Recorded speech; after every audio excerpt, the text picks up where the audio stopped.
Hey guys, welcome back to the channel. This is part 1 of our story. If you like this what if story and want to see part 2, let me know in the comments below. Before we start, don't forget to like, subscribe, and share this video with your friends. Also, check the description for more great content and my playlist.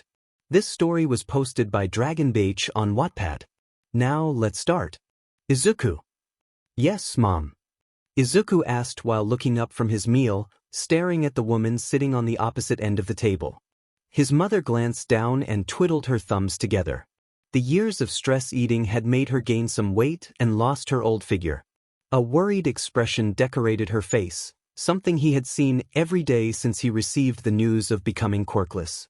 "How long have you been hiding you were working as a hero?" she asked.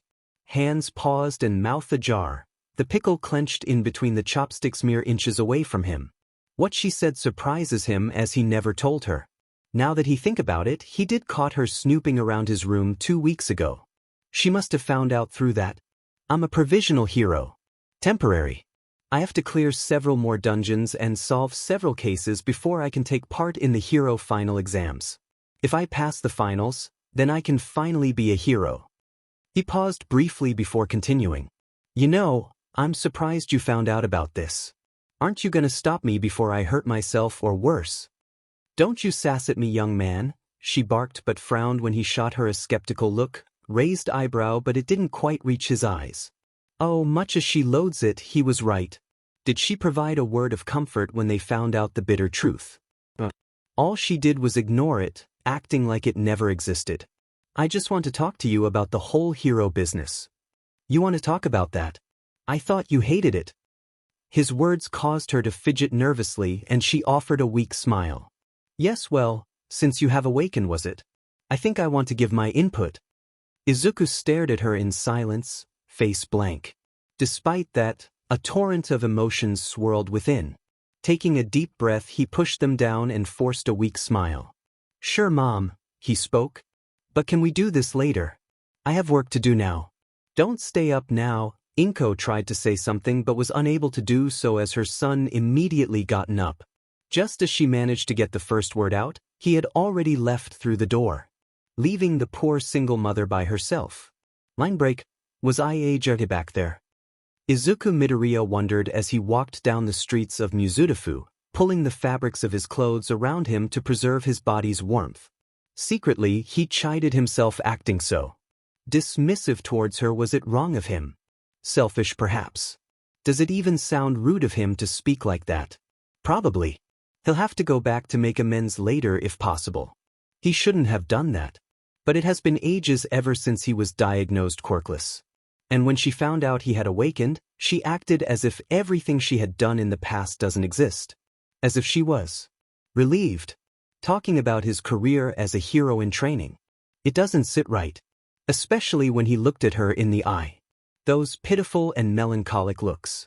He wanted to leave her behind but doesn't have the heart to do it. It just doesn't sit right with him. Even after all the CRP he'd gone through, she was still the few that cared for him. Maybe I should have not worn my hero outfit. He thought, wrapping the clothing's fabric around him tighter. The tracksuit he wore was meant for efficiency, not preserving bodily heat. Sometimes he wondered why he didn't inherit either of his parents' quirk. If he had one of his own, perhaps trips to dungeon wouldn't be so hard after all. Nor does he have to try to maintain nor replace weapons at a fixed interval. Finding good service is rather difficult for someone of his financial debacle. "Oh, what would I do to get a quirk of my own?" he mumbled under his breath as he continued walking, making a sharp turn to the left. Walking for what felt like ages using the hero application on his phone as a guide, he finally found his destination, a small playground. Arriving here, the green-haired man remembered how he would often play with his friends as a child. During the early days of Gates and Magic Beast.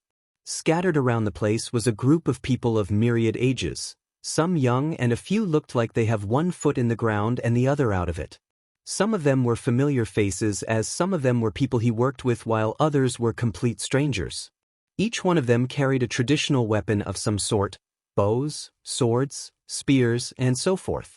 Sitting in the middle of the playground was a big blue portal the size of a small shack. A gate, a gateway to a dimension teeming with monsters called dungeon. Looking at it only reminds Izuku of his misery. The first of these things appeared 20 years ago, and like the domino effect, more popped up. No one knew why nor how these things came to be, similar to the origin behind quirks. "Hey, Izuku, nice to see you," one fellow called. Izuku only smiled back to the person. Even though people laugh at him, he doesn't mind as long as they're happy. Much like All Might, he wants to help people. Not only that, while he is a hero in training, almost everyone here is a pro hero. Albeit none are affiliated with any agencies. Too weak to become one. "Hello," he yelled, bowing to everyone. "I hope we can have a productive dungeon raid together." The exclamation took everyone aback, and snickers and mocking words were shared amongst each other. "Wow, but..." One murmured in shock. "Man, I thought the rumors were just rumors, but to see it to believe it." "Hey, quirkless hero, thank you for gracing us with your presence," a female hero yelled, flashing Izuku a thumbs up and a bright grin. Several shot her a surprised look, wondering whether she is playing around or being for real. To some of their horror, Izuku only gave back one in return. "Thank you so much." He stutters, bowing again. "I do hope we get along. If you guys need me for a dungeon or a gate, I'm always up for more." He then walked away, took a deep breath, and smiled. After all, he has a reputation to live up to. The quirkless hero. A special term derived from the strongest hero's nickname, pinned on him to embody his status as the weakest awakened in all of Japan. A rather ironic nickname given how he isn't still a hero, merely one in training, and even more so considering heroes in the past must have a quirk to be a hero. Then again, weakest provisional hero doesn't sound quite catchy. It was odd how everyone learned about it, but he didn't have the time to care. He felt happy knowing everyone felt at ease whenever he was around. Sure, they're laughing at him for being weak, but knowing that they become slightly braver as they believed the dungeon they'll face is easier than anticipated is good. It felt good knowing he can help people in this fashion. Unorthodox certainly, but still a way to help others. Oh, he can imagine the people's faces when they saw him, the quirkless hero. He'll make everyone smile in the face of danger and threats. Why fear monsters and villain if someone like himself is on the line? Someone like him, who is so weak, can take on monsters and thrive. If a person like him becomes a hero, then everyone else can as well. All he has to do is pass this dungeon, and then he can take the hero license exam. After that, he'll get to realize his dream. When he saw the news detailing such events, he was giddy as the young man believed he can finally become a hero without getting a quirk. But sadly, life isn't kind enough. Sometimes Izuku wondered what kind of divine deities took pleasure in making his life miserable. Before the pre-gates time, being a quirkless person would earn you scorn and ridicule from your peers. In the current times, being a weak awakened is practically the same thing. If a person have these two traits, then they're tremendously pathetic. The green-haired man looked around, hoping to find a spot away from all these people. Only for his stomach to growl, and he'd grabbed his stomach, recalling how he hadn't finished his meal. After searching, he found out a hot dog stand set up at a respectable distance away from the blue portal. Just as he arrived, imagine his surprise when this phrase came out of the hawker's mouth.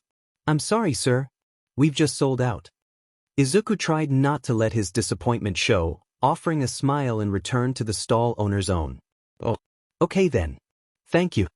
"Oh well, given how there were so many people here, it was bound to happen." He turned around only to catch a young woman with lavender hair dressed in very stylish and prim and proper attire, befitting someone of a rich background. She stuck out as most were wearing a costume while the young woman wore semi-casual clothes. Said woman even has a monocle worn over her right eye. "Sorry for buying the last hot dog. If you want, you can take it." Izuku glanced at the food offered before turning towards the owner. Izuku only smiled and shook his head. "Oh, no need. It's yours." However, Izuku's body betrayed him when it let out a long growl akin to a roaring bear. Heat rushed to the greenette's face as the woman tittered, amused at what occurred. No need to act so abashed. It's only natural if someone were not getting the necessary amount of proper food. Izuku, not wanting to put the gift in the horse's mouth and having starved, took it and chomped down on it quite greedily. Her tittering snapped him out of the hunger-induced frenzy and he quickly apologized, wiping the sauce stains using the tissue given. Sorry about that," he muttered, wiping some of the stains with the tissue in his pocket. "I'll pay you back someday." No, it's only a natural reaction caused by swallowing excessive air. It never reaches the stomach but—" She paused, looking positively embarrassed. "My apology, it appears I have done it again." Izuku shook his head and smiled gently. "Teach, the fact you've noticed means you're aware of that. That's good." He spoke. She smiled. Izuku noticed the large state-of-the-art crossbow slung on her back. Its quality stuck out amongst the ones carried by others around here, given it was made with a pristine white metal. The very device looked like it was plucked straight out of a science fiction game. "So, how's your work going?" "Thank you. Alright, as the common people say." She amended at the last second, giving the young man a look over, and Izuku felt slightly embarrassed under her gaze. He had assumed it might have something to do with her quirk coupled with natural talent. It made him aware of how lackluster his hero outfit looks compared to her. Sure, it doesn't do much except provide little protection, but it's comfortable and easier to run in, and it's made with green fabric, his favorite color. "Do you want me to buy good hero equipment for you?" "No offense intended, but that suit of yours is rather lacking." She spoke. Mild confusion flooded Psycho's face when she saw her friend negatively shaking his head. She had seen him wear the very same low-quality outfit on multiple raids, baffling to a great extent. It provides little protection against low-ranked magic beast. The very fact that he isn't dead at the hands of a goblin or a dole is a feat on its own. He gestured to the suit he had on, a green jumpsuit with black markings shaped like a wide smile. "You don't have to do that. While I am grateful for the offer, my friend's dad made this for me and I prefer to use this. It's what I wanted and I don't want to throw that away. Money isn't an issue for someone like myself. The inventions I made are far more lucrative than any dungeon work I've done. But if you so chooses so." She shrugged helplessly at the end. "I assume whoever he was must be a hero costume designer. Aesthetics aside, the materials used are often used by legitimate pro heroes. Low quality but good material nonetheless." "Yeah, he was." Izuku spoke, smiling at the memory. Bakugo-san was kind enough to make him a hero costume when he had applied to be a hero in training. Even now, he was surprised how Katsuki's dad was willing to make it for him without any price. It was nice of him, especially considering how expensive heroes' equipment is. It was nice to know someone believed in him. Even better knowing someone believed in him. A shame his mother doesn't do the same. "Interesting," she mused. "Very well, whatever floats your boat, or so people often say." "Hoi Deku." Everybody winced at the loud calling and Izuku wished he could just disappear when he heard that voice. The loudness and anger behind such a voice could only belong to one person. Slowly, the young man turned towards the source, catching an ash-blonde-haired man approaching him with a scowl. Izuku noted how his longtime childhood friend wasn't wearing his standard hero equipment, opting for a black tank top and matching track breathes and green boots. Judging by the sheen near the tip, they must be steel-tipped boots as well. 𝐀𝐮𝐭𝐡𝐨𝐫. A mix of emotions swirled inside him at the sight. Happiness and confusion with a hint of fear. "I thought you were attending the S-rank gate in the other part of town." "How'd you know about that?" The hot-tempered man waved off moments before Izuku can explain. Whatever, you probably watched the news anyway." "Yeah, I did, and we had finished it early thanks to All Might." His childhood friend, Katsuki Bakugo, cussed with a smirk. Two emotions swirled inside him, joy and anger. On one hand, Izuku felt happy for his friend who succeeded in what he wanted to do. The man had climbed high like he often bragged about. On the other, he was angry at himself for not even being able to hold a candle beside 𝐀𝐮𝐭𝐡𝐨𝐫. It was frustrating to say the least. "That's great to hear, 𝐀𝐮𝐭𝐡𝐨𝐫," he meekly muttered. "But enough about me. Why the blaze is a Deku like you is doing here? Someone like you don't have the right to be here." He shrank under the man's hate-filled glare, stumbling over his own words as he attempted to reply. However, 𝐀𝐮𝐭𝐡𝐨𝐫 waved him off and instead focused on the gal who had been looking at him impassively. "Is this a friend of yours, Izuku?" she asked. "Hoi, Deku. Who is this chick?" "Your girlfriend," 𝐀𝐮𝐭𝐡𝐨𝐫 asked, a look of genuine amazement mixed with incredible shock directed at him. The greenette swore he heard a smidge of pride seeped in. No, he must have been mistaking it for something else. Why would 𝐀𝐮𝐭𝐡𝐨𝐫 be impressed by him? It makes no sense whatsoever. "She's not my girlfriend."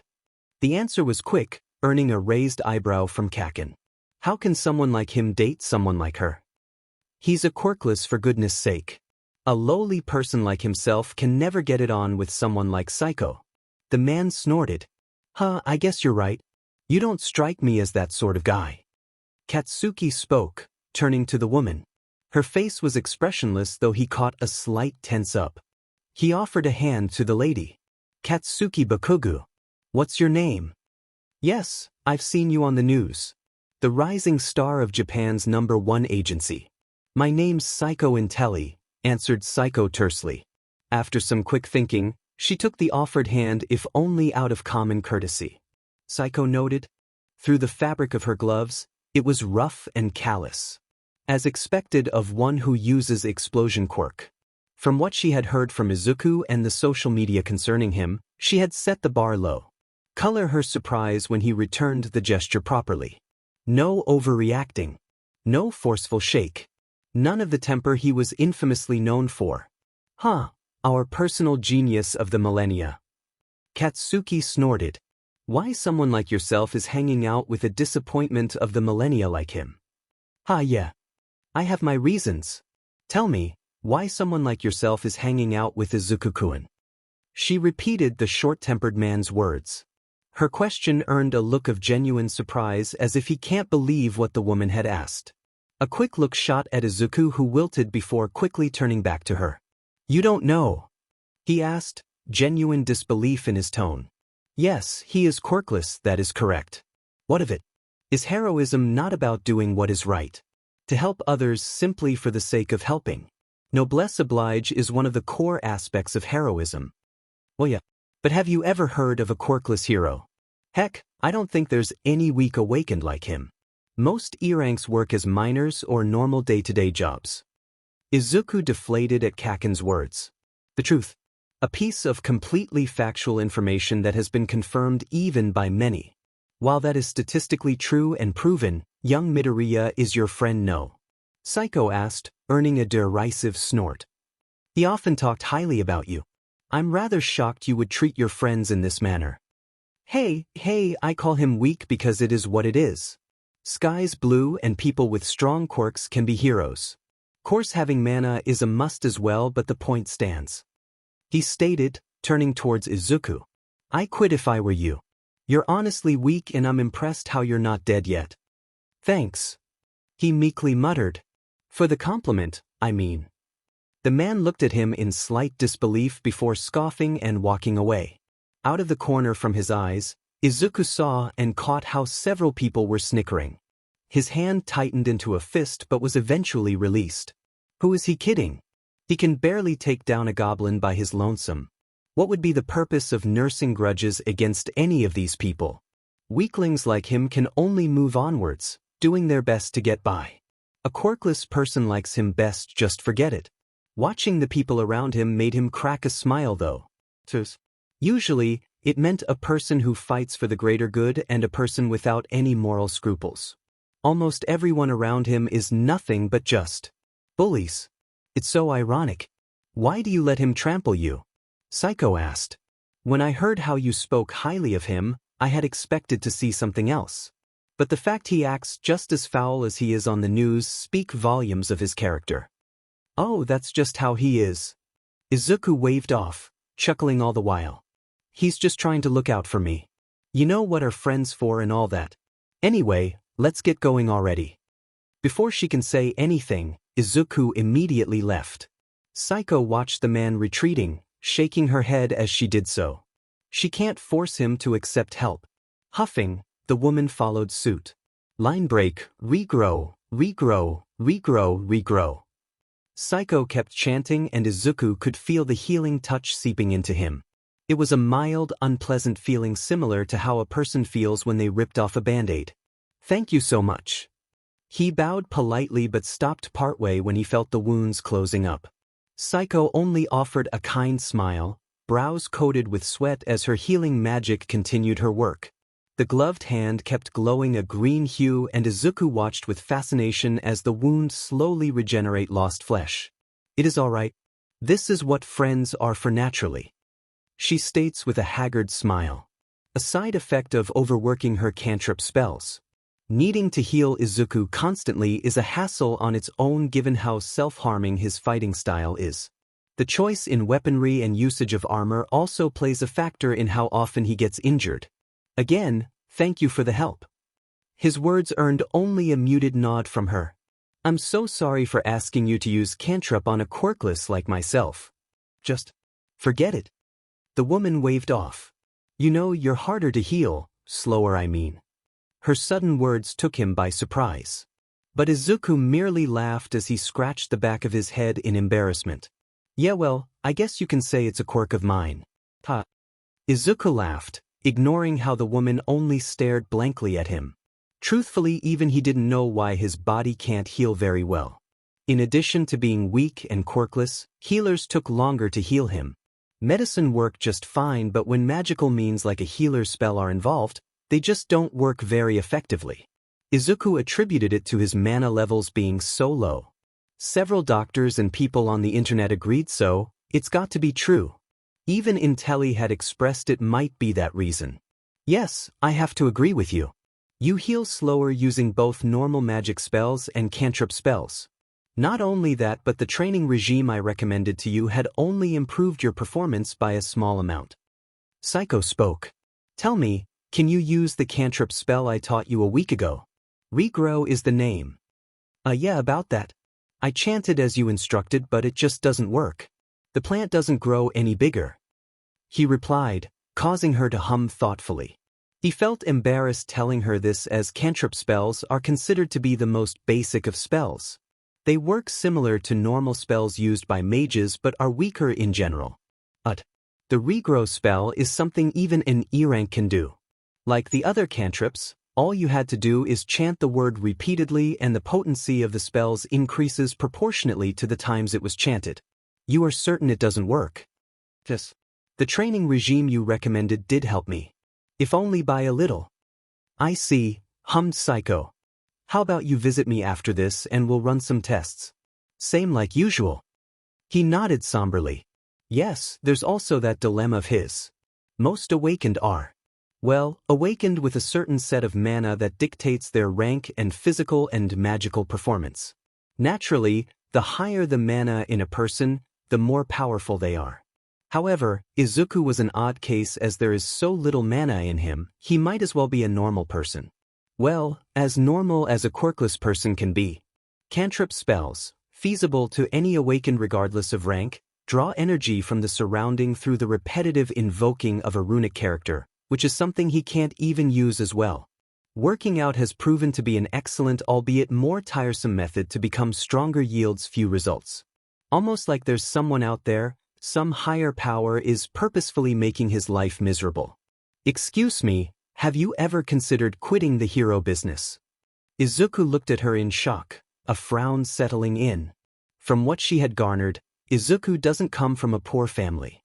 He isn't poor nor does he suffer anything tragic like a mother needing expensive medical treatment for a next to an incurable disease.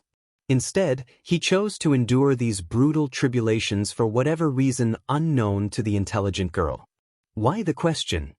"I will not mince words with you, regardless know exactly because of our friendship, I must say this straight to you.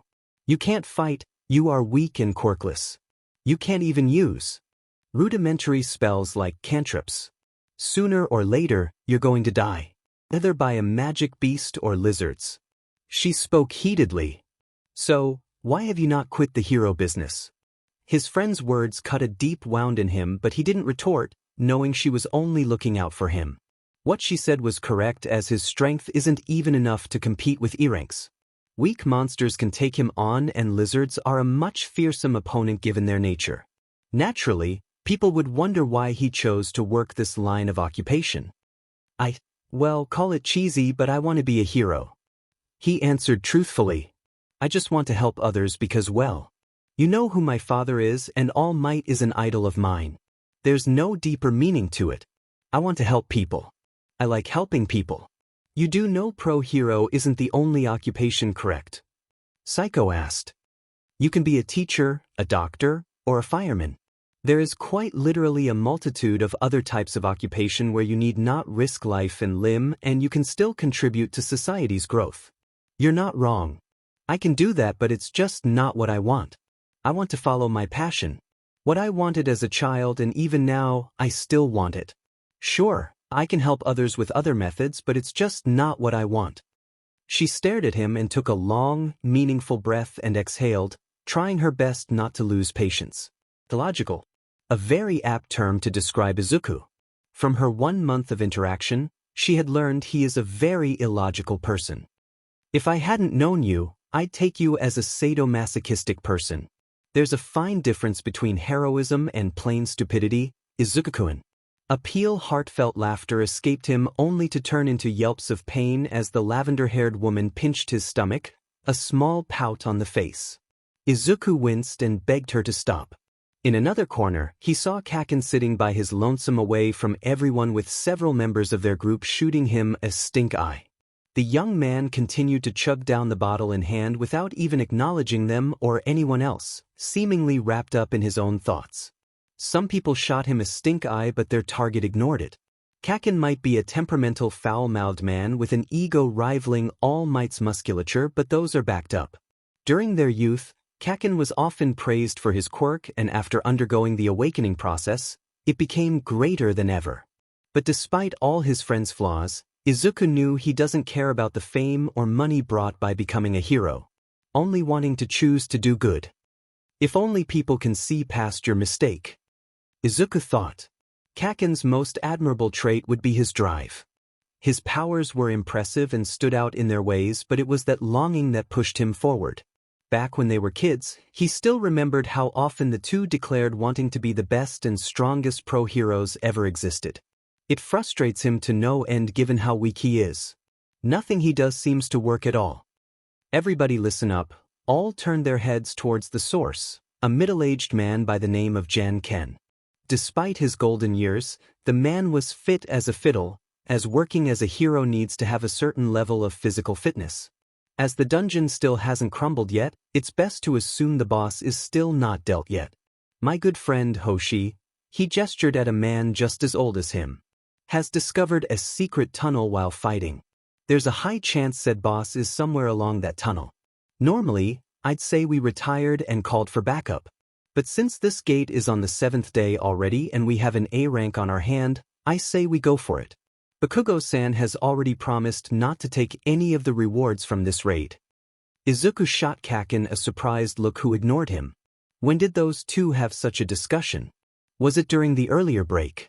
Right? We'll put this vote to make sure everyone is on board. Anybody who says we shouldn't go for it, raise your hand. Surprisingly, there were only 2 people who voted no, and to make it even more surprising, it was Katsuki and Psycho. Everyone else had an equally surprised look on their face, baffled to see 2 of the strongest heroes of their group not wanting to continue. Excuse me, Bakugo-san and Intelli-san, why do you 2 vote no? Ken asked, curious at the reasoning. The older man had a hunch but want to make sure. Care to explain to us lowly heroes? Both people in question have a different reaction. Katsuki snorted and tilted his head to the side with a look mixed with thinly veiled anger and annoyance. The female hero only fixed the monocle in place, a small and subdued smile. I just don't want to spend any more time in a place like this. The monsters here couldn't even be a warm-up for me. Katsuki snarked. I only wish to get this pointless drivel over with. I'll need to attend my lecture soon. Psycho answered. It must be nice being strong, thought Izuku. Hearing their response only reminds him of the gap in strength between him. This particular dungeon, which is bad enough for him, seems so trivial in front of them. Must be easy. Ken laughed. Well, if you 2 wish to leave, go for it. All right then, all in favor. All hands shot up including Izuku. Soon enough, they have begun to move for the next several minutes. They kept walking until they reached the end of a tunnel. Standing before their big group was a massive, extravaganza double door made out of silver and gilded with gold. An intricate carving consisting of an angel back to back against a horned demon was proudly displayed for all to see. Izuku noted the way they were arranged resembled the yin and yang symbol. Positive and negative. Why aren't we entering? Izuku asked, curious why no one is pushing open the door. Loud metallic clang rang loud as Ken slammed on the door repeatedly with his mace. Each strike doesn't even leave a dent. The older man huffed in annoyance before motioning to others to give it a try. He watched as others began to push, putting their backs into it. Just looking at them and he could tell what was the dilemma. Arg! Out of the way already. A familiar blonde angrily yelled, pushing anyone in his path aside. Oh dear, Izuku quickly backed away and the same went for others, not wanting to be caught in the crossfire. Sparks ignited in his palm and once he slammed the gate, smokes and fire exploded to life, a cacophony of sounds reverberating across the cave. Izuku noted how the explosion seems to be far more potent, given the sound and its overall power. It was a miracle how this place hasn't crumbled. Katsuki must have improved during his work as a hero. Wow, you've gotten stronger. Even now, he still admired his friend greatly. It was a sight to behold. And if this is how much power he possessed, surely the gate would have crumbled. Huh? Kaken's words baffled him and Izuku saw surprise and confusion colors the expression of others. If his words were anything to go by. Surely enough, when the smoke had dissipated, everyone's eyes went wide when they saw the massive ornamental gate still stood tall and strong. Only smoke wafted through the air and soot covered the metal door and the ground around Katsuki. Despite all that, the gate suffered no visible damage. Why is this still standing? Katsuki roared in frustration. He had blasted it twice as a precaution but was furious at how it is still standing. It doesn't make any sense. His explosion had destroyed more monsters greater than a mere door, and to see this still standing is utterly ridiculous. Raising both hands and bringing it down, he stopped at the last second when strange characters belonging to none of the existing written languages of any human culture appeared. Katsuki recognized it as the language of the gates, runes. To those who aren't awakened, they wouldn't be able to make head or tail. But to those who are, they would. It just sort of clicked. There's no other way to explain it. Like how a person would laugh at a joke because they understood it. To those who wish to enter, they must choose the weakest to open. Only he holds the key to victory. Trials and tribulation await those on the other end. Katsuki read out loud, baffled at this particular instruction. Why does it want the weakest to fight? Shouldn't it ask for the strongest? Also, he never heard of a dungeon that has an instruction. No, something tells him this dungeon is a little different. A dungeon with a set of instructions is enough to warrant heads to be turned, and regardless of how strong he is, death is an uncommon occurrence in dungeons in general. Something tells him there's something off about this one. It's best if they just pull out and call for backup. In any case, he'll just lie to them it's too strong for him to break down and hopefully, it will deter them. Worst case scenario, other heroes can handle the monsters that come out during the dungeon break. Hey kid, what's the problem? Ken's sudden question jolted him. He caught how the old man peered down on the plaque. 𝐶𝐵. Oh, I see. Ken nodded with satisfaction, turning towards the masses. Before she can do anything, he yelled, Hey, Izuku, come out. This door can only be opened by you. Izuku raised an eyebrow at what he'd said, surprised by the words.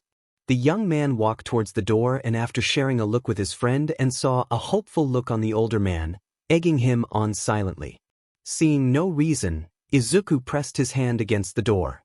Much to his surprise, it groaned and moved, gradually opening by itself and showcasing a long dark chamber lit by braziers on the wall.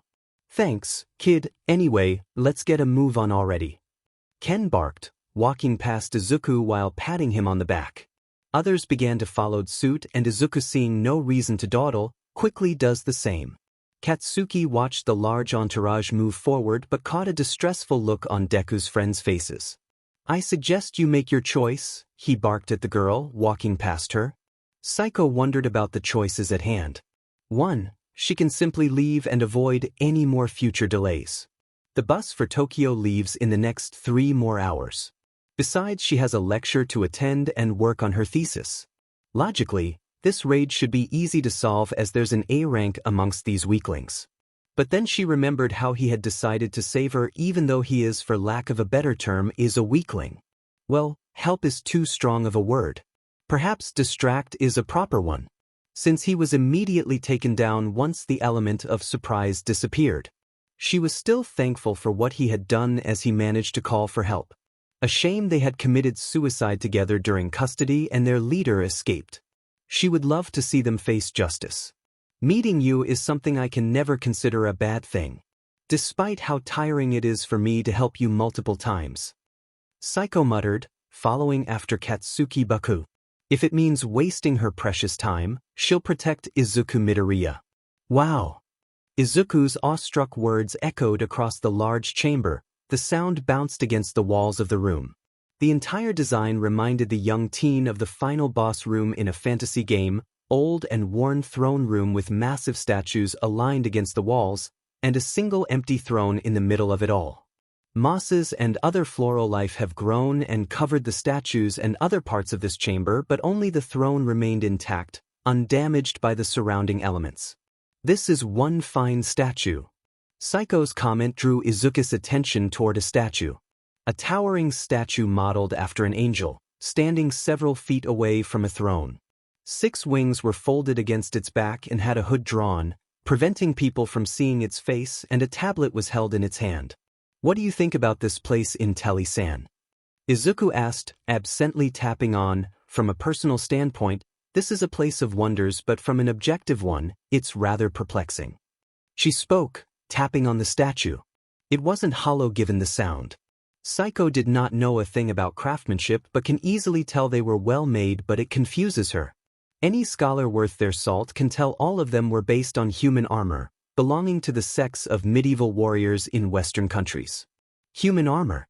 Item bearing likeness to human creation were often found in dungeons on monsters' bodies and after many years, had been unanimously considered as uncommon findings by the modern-day researchers, as several species of magic beasts such as orcs and several selective bipedal species have weapons and armors not too dissimilar to human.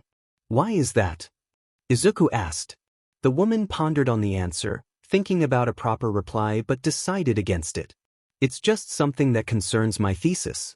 Nothing that concerns you, Izuku-kun. Okay then, 𝐴𝐿𝐼-san, he replied, not wishing to pry. Looking around, he walked towards the throne. He didn't know why, but something about it drew his attention. It was unexplainable, like an invisible force is egging him to focus on the throne.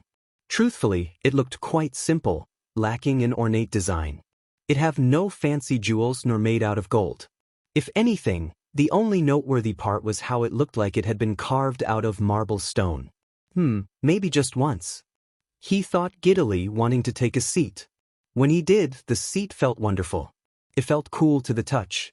A sigh of content escaped Izuku as the young man immersed himself in its coolness. It might not be soft, but it is comfortable. Almost like it was made for him. Much to his confusion, a large magic circle appeared beneath everyone. All of them looked down in bafflement as it began to glow a bright blue. The very air began to hum with power as the glow intensity grew. A nauseating feeling grew within Izuku at the sight. Soon enough, the glow grew too bright and Izuku shielded his eyes and waited until it died down. Hello. Kaken. 𝐴𝐿𝐼-san. Anyone? Silence greeted him. When he pulled down his hand, he found an empty room. No one left except all by himself. This has to be a joke, right? He laughed nervously. Only his laughter echoed across the empty room. Maybe they'll come back if he got out of this seat. Quickly, Izuku tried to get up as this entire issue started due to the seat. However, he was surprised to find out he was unable to move. I can't get up. He thought in shock, trying as hard he can. Pull and yank he did with all his might, and yet his own body refused to budge. He immediately attempted to remove his breaths, ridiculous as it sounds, but he grew horrified when his hand wouldn't even obey him. The only reason would be this chair's doing. Anger boiled within, frustration growing as well at the thought of a mere chair restricting him. 𝐻𝐻𝐸𝐻. He hit the chair. Line break. 𝐀𝐮𝐭𝐡𝐨𝐫 blinked, clenching and unclenching her hand as if to ascertain what she had experienced were real. The feelings in her hands are present. After that, her cheeks 𝐒𝐮𝐬𝐴. Second test, pinching it and surprised to find it hurts. Yes, what she had experienced was real. Moments prior was very real. Instant teleportation. A powerful and rare type of magic had been cast on a large group of people. Possible cause is a mage, a magic beast spellcaster, highly likely to be a high A ranked at least and low S rank, Psycho assumed, almost frothing in the mouth at the thought. If her assumptions are true, then it would spell certain doom for everyone involved. None of them are suited to deal with such a strong monster. Their only solution is to escape, and even then, she was certain only 𝐀𝐮𝐭𝐡𝐨𝐫 has legitimate chance of escape. A quick pinch and she winced, retracting the offending arm while rubbing the bruised area. No, she can't just jump to the worst possible outcome. Take note of your surrounding. She reminds herself, remembering her teacher's words. Doing just that, the woman was flabbergasted to find it practically the same as the previous room they were in. The only odd thing that stood out was that everything is placed in reverse. Everything in this room, the statues, the throne, and even the magic crystals hanging above the ceilings were suffering from lateral inversion. I see Izuku must be back where we were earlier. Peculiar. Even fighting the urge to panic, Psycho notes that her friend was missing and no doubt back where they started. There's only one plausible and logical conclusion. But still, she felt something is amiss. I need a drink, she weakly thought, whipping out a flask and taking a quick sip. Distinct lemony citrus and a smidge of grapefruit blossomed in her taste buds, giving the young intellectual comfort. Temporary comfort, but it serves its purpose. Psycho felt bliss when her quirk kicked in due to the tea, feeling the metaphorical locks on her mind lifted. Hopping on the boost provided, her mind quickly strung the information gathered and formed multiple plausible theories. A teleportation spell, most likely a trap, triggered by the throne Izuku sat on. All of them bar Izuku was teleported into another place. The cryptic words left by the massive gate they encountered earlier served as the heart of every theory. Only he holds the key to victory, repeated the words. As Izuku is the only one who isn't here, it goes without saying how Izuku is the only one who can help them. Perhaps the seat he used will give him the next clue, or they can help him find it in here. The possibilities are endless, something she deeply despised. Psycho knew Izuku well enough to deduce he was smart, smarter than most of his peers even. Assuming he can be level-headed enough to bury the guilt of presumably killing his own teammates and friends. Where are we? A familiar voice yelled out, breaking her train of thought. Psycho sighed, fixing the monocle. How annoying. Beats me, 𝐀𝐮𝐭𝐡𝐨𝐫 shrugged. Katsuki grunted. Seeing how he's acting only makes Psycho wonder what does Izuku sees in him. So far, he has only acted rude and disrespectful to everyone. However, she can't afford to choose who to cooperate with the current situation. Even the black sheep are needed, and Katsuki's strength is her current greatest asset. 𝐾𝐮𝐭𝐡𝐨𝐫, can you please keep your voice down? She asked tersely. The young man glared at her and attempted to say something only for 𝐀𝐮𝐭𝐡𝐨 to raise a hand. Now, 𝐵𝐻, let's keep a cool head, shall we? Ken asked, smiling forcefully as he stepped between the two of them. She's just a little stressed since she can't attend her lectures. To her, becoming a pro hero has only and will remain as a side job after all. 𝐷𝐻𝐸𝐻. A familiar boyish voice echoed in their head. The young woman's eyes widen, realizing who was the speaker.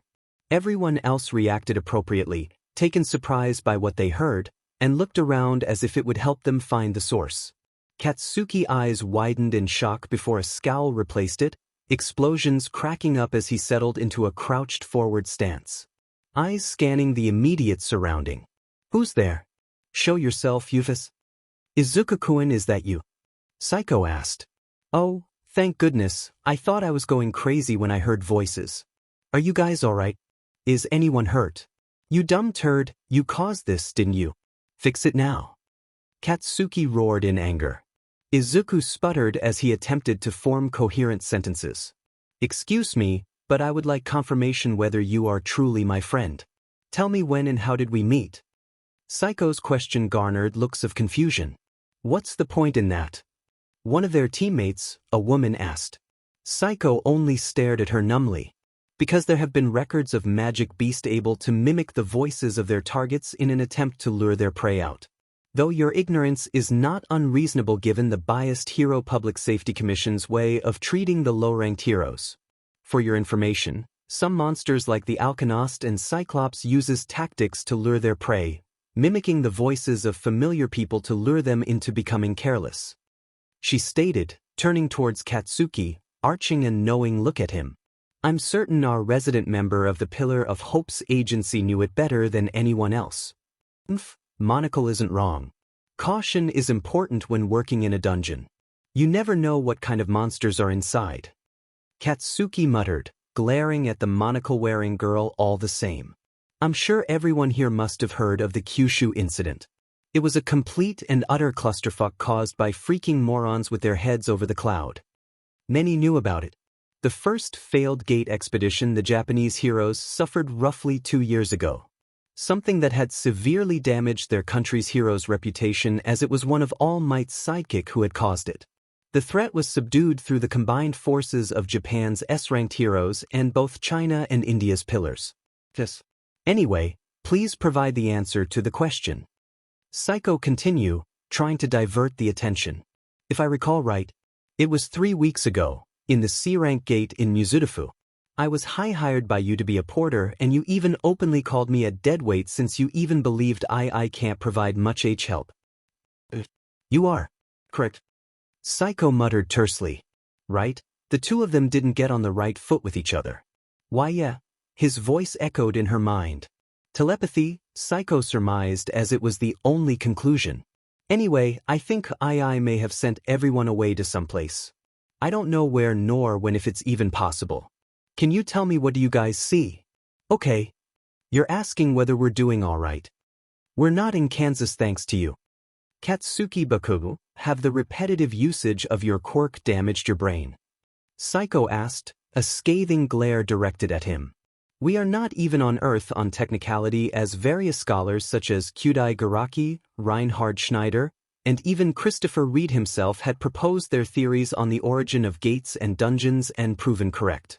If you Philistin ever dash, the young woman stopped when everyone had stared at her in a mix of shock and bafflement. 𝐀𝐮𝐭𝐡𝐨𝐫 only looked at her, eyes widened in disbelief. At first, she assumed it was due to the insult, but the young girl was smart enough to deduce it is for an entirely different reason. Wow, I'd taken you for a smart girl, but I think you're just plain fing ignorant. Have you never heard of a fing joke? Katsuki asked. How can you joke in a situation like this? She snapped, ignoring the heat forming in her ears. Oh geez, my bad for trying to lighten the mood. Maybe if the stupid Deku hadn't sat on that chair, we wouldn't be here. Listening to me cracking up bad jokes. Okay, it's my fault. I'm sorry for causing all this mess. Izuku spoke. I'm just glad you true heroes are alive. Please forgive this pathetic, useless, weak normie. Demon right, you freaking Deku, Katsuki snapped. Saiko frowned at him. Why does he act so condescending towards him? He was somewhat cordial to her and dismissive towards others, and yet why Izuku is so hated? For starters, how about you use that teleporting spell? Beats telling you how our place looks like if we can just get out of here. Ken asked. Others voiced their agreement with their leader's sentiment. Saiko herself wished to get out of this place. I don't know how to trigger it. I can't even get out of this chair. Izuku ummed. Tell me what you guys see. Maybe there might be a clue or something like that. Why should we do what you say? One man barked. Because he's our only chance. Remember the massive silver gate we've encountered earlier? The instructions it gave us. Several shared looks with their friends and Saiko continued undeterred. Whether you like it or not, we're not in a position to argue otherwise. Either you think with your pride or think with some semblance of an immaterial substance called logical thinking. Alright, thank you 𝗀𝗧𝗟𝗘, I think you've made your point. Fine, kid, the place is just a reverse version of the earlier room. That's it? Ken spoke. Wait, I want to know something, how are you hearing us? I don't know. Your voices just kicked on shortly after you guys disappeared. It was rather overwhelming at first since there were so many speaking at the same time. If I just focused on one person, I can drown out the others. Okay, alright then, listen up. He barked, turning to everyone else. Everyone, check every nook and cranny of this room. If it can get everyone out of here, then let's do it. We came this far and like or not, y'all agreed to this. But we thought it'll be easy. One whined. Shut your belly aching and get to work. Heroes don't beach and about their bad decision-making. It's our fault for getting greedy and complacent. Ken snapped. Several mumbled and grumbled, but none of them provided anything beyond that. Much like everyone else, 𝗧𝗍 went to work but decided to take a gander at the angelic statue. The young woman didn't know why, but something about it felt off, and it's not the craftsmanship. Perhaps she is not looking at it the right way. Looking it all over, she was surprised to find words begun to appear on the slab held in hand. Every last one of them were written in that language. A king see through the eyes of the people, for he is everywhere. How helpful, 𝗧𝗍 commented. Line break, oh my, Izuku murmured, flustered at what he was looking. What is it? 𝗧𝗍 asked. Oh great, what does he say now? He can't exactly tell how he's seeing through her eyes and getting an eyeful of her ample bosom up close. He didn't expect the runes 𝗧𝗍 read would do this. A quick inhale turned to cough fits as he tried to calm down. Is something amiss, Izuku-kun? No problems whatsoever. He weakly amended. Just taken aback by the fact I'm seeing through your eyes. Those runes you read must have done this. I see. She muttered. For your information, you don't need to act embarrassed when you see my BRST. It's a perfectly normal reaction given your orientation, especially considering how attractive I am. Izuku sputtered in indignant while attempting to give a proper explanation, only to be cut down by the lavender-haired girl's sigh. Simply because I am lacking in social skills, it doesn't mean I am blind to how the people see me. She answered, exasperated at Izuku's action. Although I don't mind your gazes on my person. Haha, I was only joking. 𝗧𝗍's quip made Izuku felt relieved. Relax, it was only light teasing. Friends joke with their friends. Yeah, that's true, he trailed off, surprised by what she had said. Of course, what she said was meant to be a simple joke. Silly him, why does he have to take it at face value? Now, he felt embarrassed. His thoughts were interrupted when something on the screen drew his attention. 𝗀𝗧𝗟𝗘, do you see that? I'm afraid I have no idea what are you talking about. Is there anything of interest to you? Her words surprised him. If what she said is true, perhaps he is the only one who can see it.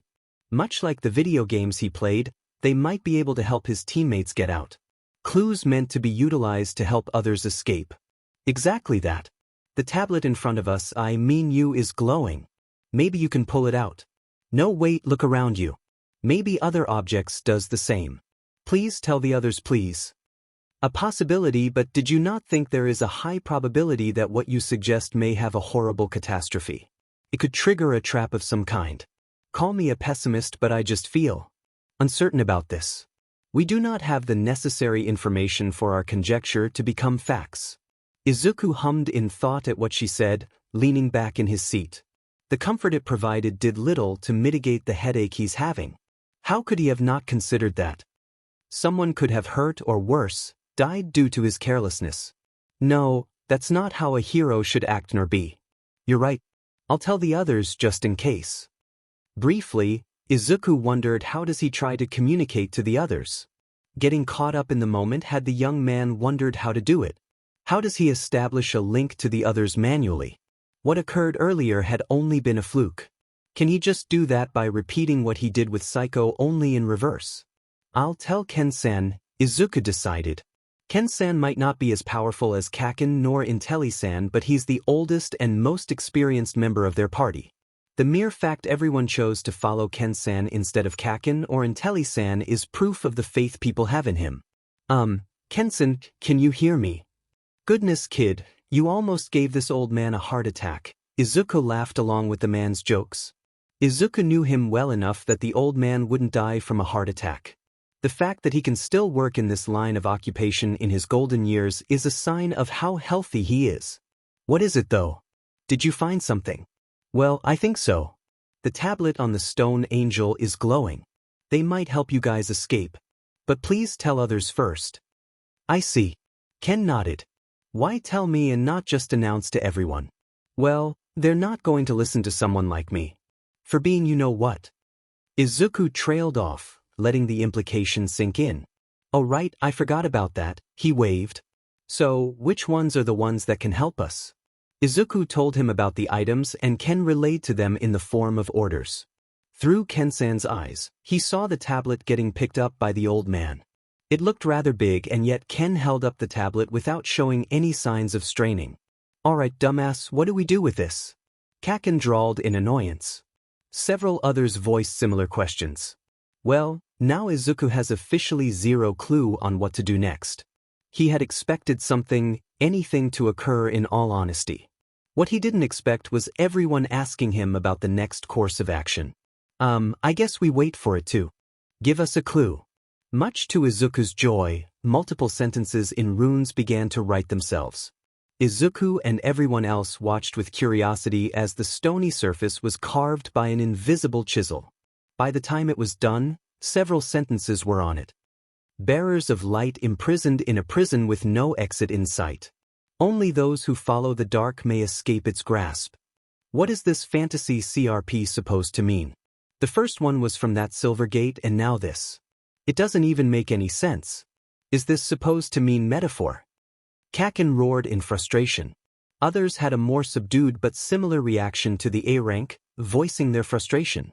Izuku felt bad as he had assumed it could have helped them escape. Now he felt stupid. Hey, you guys see that? At one of the teammates' words, everyone turned and Izuku saw what had caught their attention. Black liquid dark as the night were pouring freely out of holes in the walls. Izuku vividly recalled how those weren't there earlier. The greenette's BLD ran cold as a grim possibility enters his mind. No, he won't let that happen. Did anyone find any openings? A hidden door or a panel? Anything at all?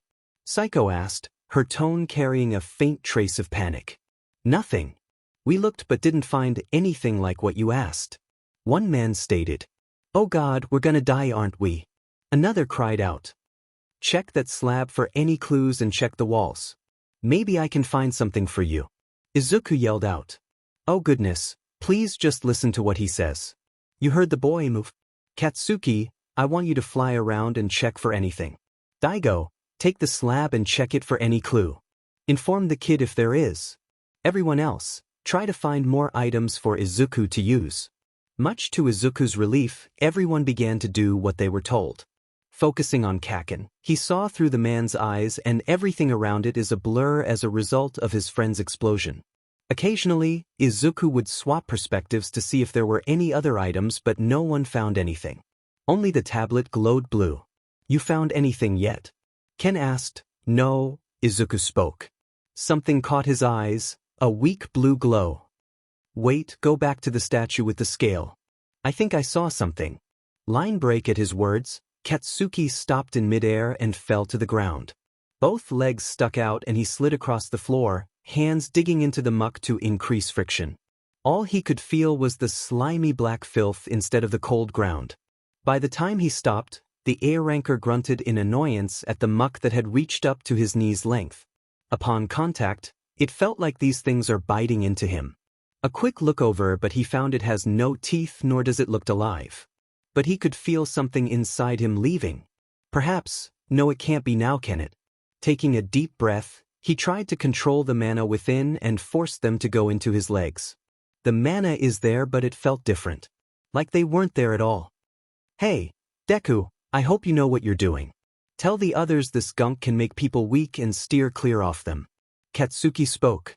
He heard the green loser gasp in shock and hurried him up. The man grunted before squatting down and leaped upward. Both hands reached out and grabbed onto the statue's chest before he began climbing up. A few leaps were all he needed to close the distance, although he settled clinging onto the neck area for convenience sake. They'll need to act fast lest they all die. What do you want me to do? Katsuki asked. Hurry it up, my hands are slipping because of this gunk. Reach for the panel above the statue and hit it. Katsuki looked above and saw the aforementioned panel, which he wagered is at least several feet above him. Climbing up, he settled onto the statue's head and attempted to find the right posture.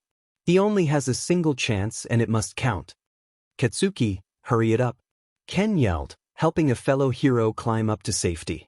The explosion user grunted and glanced at his way and saw how the substance is rapidly rising. Some of them are struggling as they try to keep their head from going under. Diamond gunk is covering my hands. Katsuki fired off his quirk, boosting himself. Pressing against the head, he jumped up and flew towards the panel. Raising both hands in an X shape, he collided with it and the wall broke down under the powerful blow.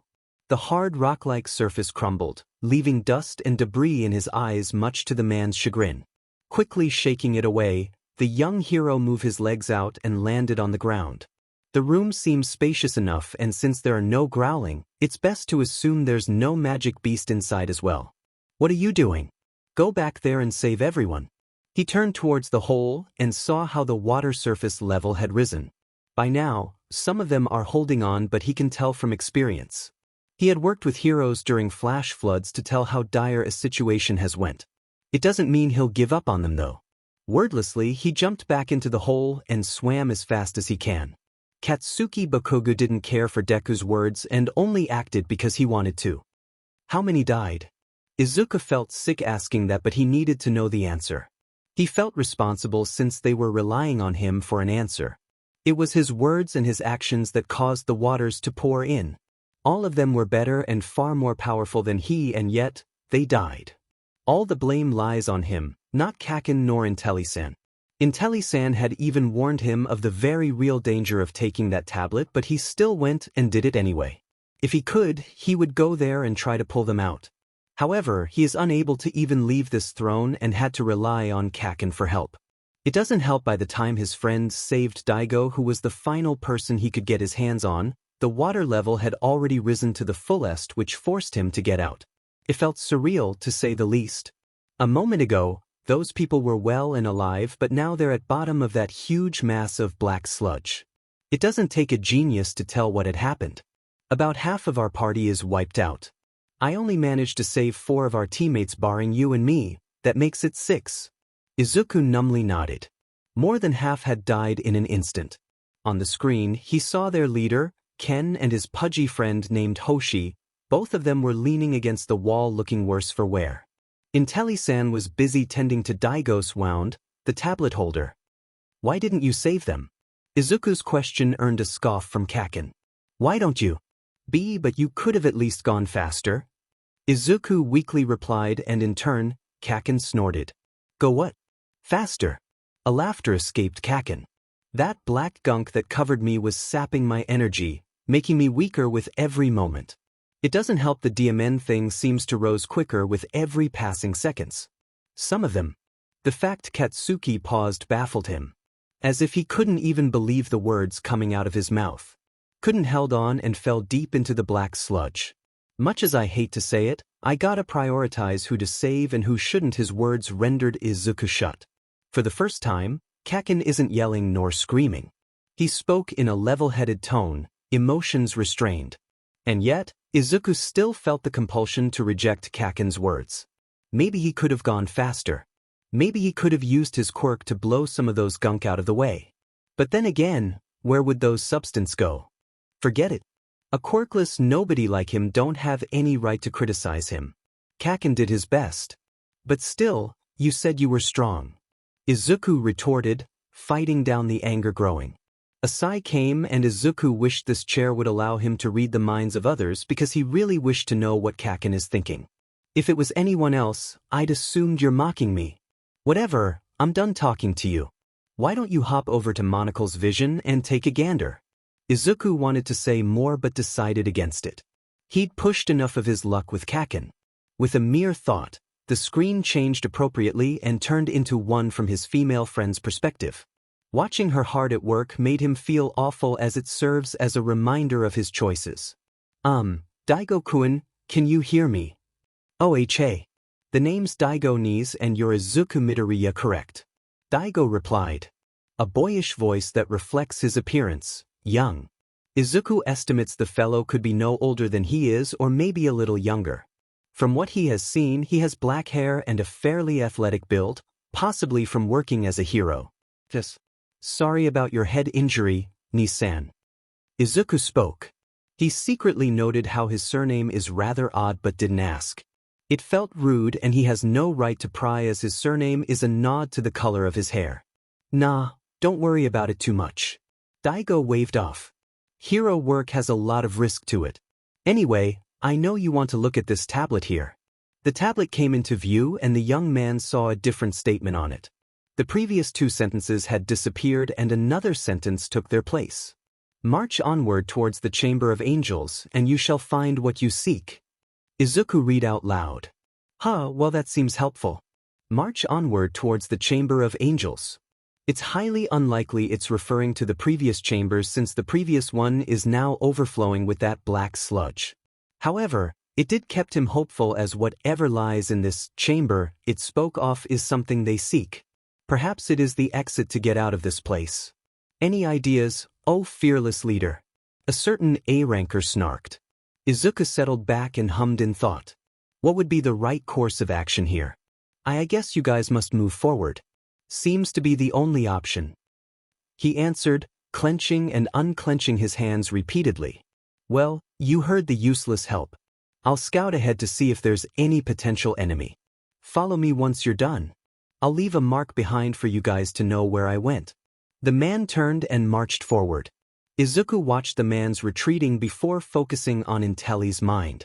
Intelli-san, if you apologized for another time, I'm gonna stop being your friends. What? No, I just want to ask how is Daigo doing? What? Apology for overreacting. I'm not a certified doctor in medical field but I believed he should be in fine condition. I also wanted to apologize. Izuku added, cracking up a smile. The woman paused before sighing. And no offense intended. Hilarious. I am simply fighting the urge to laugh. Knowing you, I believed you were being genuine and an apology is simply not offensive. Despite the monotonous tone, he can tell she's cracking a smile. But in all honesty, this has nothing to do with you. We've made our choices and you made yours. How many times do you wish for me to say this? Her words carried more emotion than usual. Often she talked in a level-headed tone and rarely let her emotions control her. To hear her acting cranky is a surprise on their own. And it's all because of him. But I told Ken to pick up the tablet. And if it were not for you, we would still be in that place.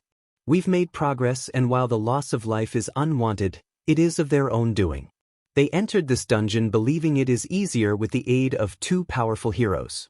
They unanimously decided on that decision through a vote that suffered no sabotage and still chose to come. Psycho answered heatedly before sighing. It is rather tiring listening to this boy constantly apologizing for almost anything that went wrong. The young woman had an inkling of what plagues her friend but finds the subject to be a very sensitive matter. Okay, Izuku answered.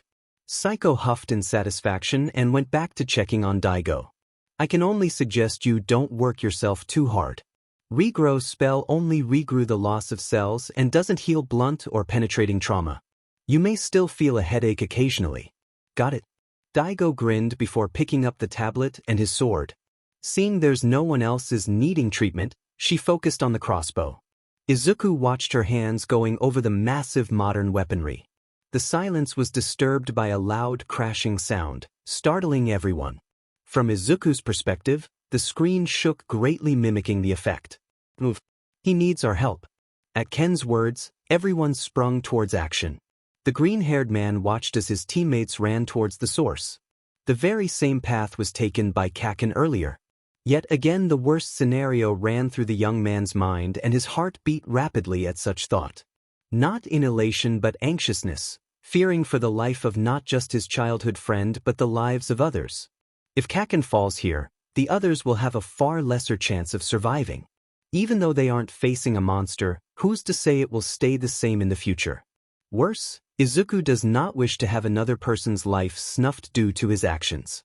They stumbled upon a baffling scene where the young man was lying on the group, heaving in surprise and a fearful look on the face. Lying before him was a giant cylindrical hammer made of stone. The large weapon became loose and crumbled into dust with the smaller constituent materials dissolving into the ground. It doesn't take a genius to connect the dots based on the young man's shocked expression. "There's a trap," Izuku exclaimed in shock. There have been no records of traps in dungeons before, and yet there is one.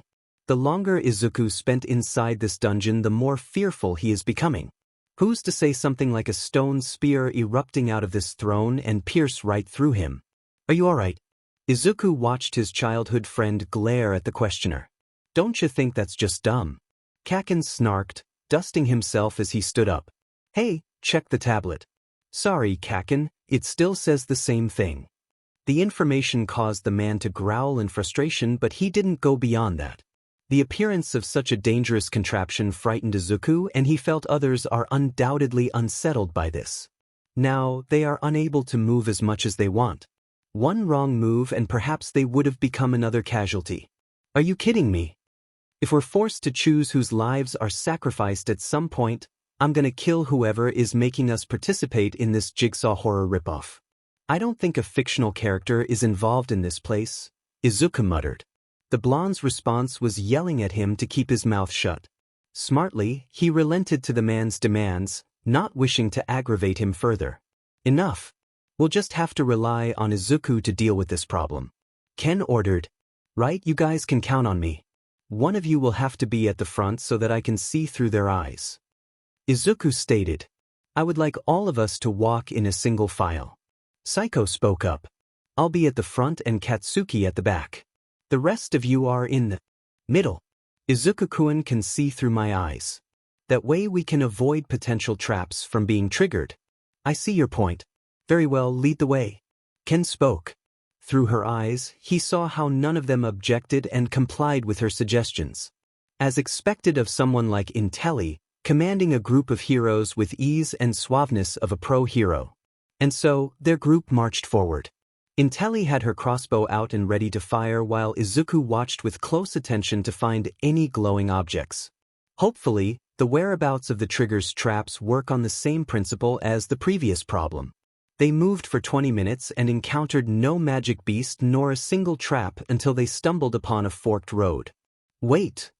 Izuku shouted. "Don't go to the left one but the right. The left side isn't glowing blue." "Really?" one asked. If his memories serve him right, the voice belonged to that friend of Ken-sen. A portly fellow by the name of Hoshi was armed with a spear and had a star-shaped head. The very same who discovered the doorway to the chambers from earlier. "Yes, please. Just throw anything, rock or pebble or something into the left one, you'll see." Relief floods the young man when 𝐶𝐿 picked up a pebble, no bigger than her index finger, and threw it into the passageway on the left. Halfway through the air, multiple spears move out at once. Izuku winced at the sight, knowing had he not acted fast, everyone would have suffered greatly. Guess you were correct," Hoshi admitted plainly. After that, they continued on their merry way, and while they still found no monster standing in their path, traps became more and more common as they traveled deeper. One particular instance where they had to jump over a big gap filled with spikes, and another came in the form of a sledgehammer similar to the ones 𝐾𝐿 had accidentally triggered earlier. With each help, Izuku felt warm and fuzzy inside as he realized how he was being helpful for once. It felt fantastic knowing what he does is making a change. The group came to a stop when they found a double door made out of iron with engravings of a single angel kneeling before a pope. Izuku assumed so based on the garment the standing figure wore. Whoever built this place, or at least the doors, must like angels, as they had kept finding multiple ones associated with such beings. Angel doors, angel statues, and find the chamber of angels. Yes. "It is safe to do so," Izuku answered. Seeing no reason, 𝐶𝐿 laid her hands on the doors and pushed. It creaked and groaned under her touch as it parted ways. Once fully opened, they walked in and found a huge room. Izuku wagered the entire place is as big as Tokyo Dome. Scattered across the room were 12 statues of a 6-winged angel lined at the outskirts of the room. In contrast to the ones placed beside Izuku, all 12 looked like warriors. Each one were dressed in a suit of armor and a helmet, leaving only the eyes out. A long sword was held in front of each one, standing at the ready to fight. "You think any one of them might come to life?" Daigo asked, nervously eyeing one of them. "With all due respect, please do not challenge Murphy's Law." Psycho bitterly spoke up. "What's that?" the tablet carrier asked. "Never mind. It doesn't matter. Nis-sen, can you please check the tablet?" At his request, the screen changed and he saw the tablet. Words were already transforming and another sentence appeared soon enough. "Hey, the words on the tablet did change." Daigo exclaimed in surprise. "The reach of the Reaper is far and true, but only the king may protect the light." "What does that supposed to even mean?" Katsuki angrily yelled. Daigo in turn only shrugged helplessly. "Beats me, I'm just an extra like you said. How should I know?" The man's answer earned a snort from Katsuki. The Reaper?" Izuku wondered. "What does it mean by that? An undead-type magic beast will come for them. But if that's what it meant, then who will be the king?" The light are obviously referring to the heroes if past trials were any indication. "Hey look!" The screen swiveled, focusing on the spot. Briefly, Izuku managed to catch a bright blue light filling the screen before the owner shielded her eyes. Once it died down, she let down her hand and saw a figure rising. "An angel!" breathed Izuku in amazement. It was the first thing that came to mind. The angelic magic beast was garbed in pristine white armor from head to toe. Sheathed on its side was a single impossibly long and thin blade. As it slowly rose, all 4 wings on its back unfurled in unison. Wings as pure as snow, they looked just as strong as their owner. A pair of glowing eyes lacking pupils were opened and regarded his team. However, as he has formed a link with Psycho, he saw what she saw. It felt like it was staring into his soul. A truly appealing monster on its own. Before he knew it, it charged straight for them with its clawed hand reaching out. Line break: when a person's life flashed before their eyes when they experience a life or death situation, they will see the events that transpired throughout their whole life, starting from their childhood and to their current status. Several had personally attested to experiencing such a scenario, further confirming the phenomenon's validity. There were several known researchers of psychology such as Raymond Moody, Kenneth Ring, and a handful more attempting to use this phenomenon to prove the existence of the afterlife, wishing to understand why such thing occur. She recalled how her mentor believed it is actually the human mind subconsciously seeking ways to escape from their imminent death, revising their entire life experience to find any possible methods through the events they'd experienced, both big and small. Psycho personally had never experienced such and wished she never will. Sadly she did. When the angel charged, she only managed to aim the armament but was too slow to pull the trigger. In that small instance, she saw its gauntlet-encased fist closing in and the images kicked in. When it had ended, she thought death would come. Thankfully she didn't die, considering someone had leaped out and held off its charge. "Keep your eye on me!" Katsuki roared with glee, bursting forward with both legs shot out. A flap of its wings and it gained some distance. Unfettered, Katsuki followed suit without the usage of his quirk and caught up with relative ease, delivering rapid and powerful combos of punches and the occasional kicks, all of which were either blocked or dodged, causing him to rage even harder. "Intelli-sen, shoot him now." Snapped out of her daze, she quickly aimed the high-tech weaponry at the angel.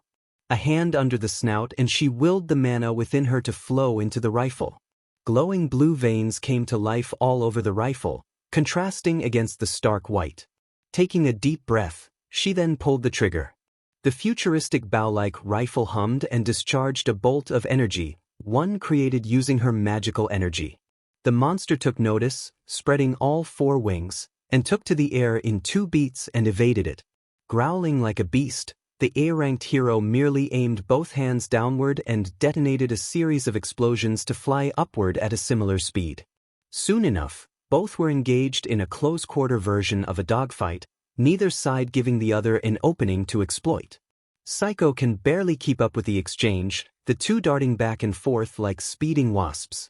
Quickly she aimed but waited, eyes keeping track of the flying duo, and fired thrice. Her go-to strategy is useless without any prior data on this unknown species, so there is only one thing left to do. You don't need to think when you shoot. 𝐀𝐮𝐭𝐡𝐨𝐫 remembered her mentor's words fondly, finger rapidly pulling on the trigger. The armament in hand complied, discharging multiple concentrated blasts of magical energy. Although the intended target was preoccupied with the A-rank delinquent, it managed to masterfully dodge every shot. "Then let me show you how it's done," Hoshi yelled. She didn't reply and focused on her work. The two tumbled in the air like children wrestling, wild and unrelenting. Both punched and kicked at one another without giving concern, making it far more difficult for her to aim. A frustrated grunt and the man ran forward, settled into a position 𝐀𝐮𝐭𝐡𝐨𝐫 had seen used often by professional javelin throwers. He wound up and hurled the spear with great strength. The pole arm flew but missed its mark when it slammed into the wall, missing Katsuki by an inch. "You could have killed him," Izuku yelled in Hoshi's mind. "Oh, he's still alive, right? So quit your whining," the old man remarked. "So, got any bright ideas that can help us?" "Let me think. Try to find the meaning behind the words. Us four will support Bakugo-san. He's the only one that can take that thing on, so he'll need all the help we can get." Ken spoke up, the old man standing beside his friend. Picking up a rock, the hammer wielder aimed and threw as hard as he can. Sadly, the projectile missed, embedding deep into the wall. "We'll provide support fire by throwing these. Do hurry it up, kid. We want to go home too." "You do that while the real heroes fight," Hoshi remarked, hurling another rock as hard as he can. Line break. Contrary to popular belief, Katsuki Bakugo does not like conflicts.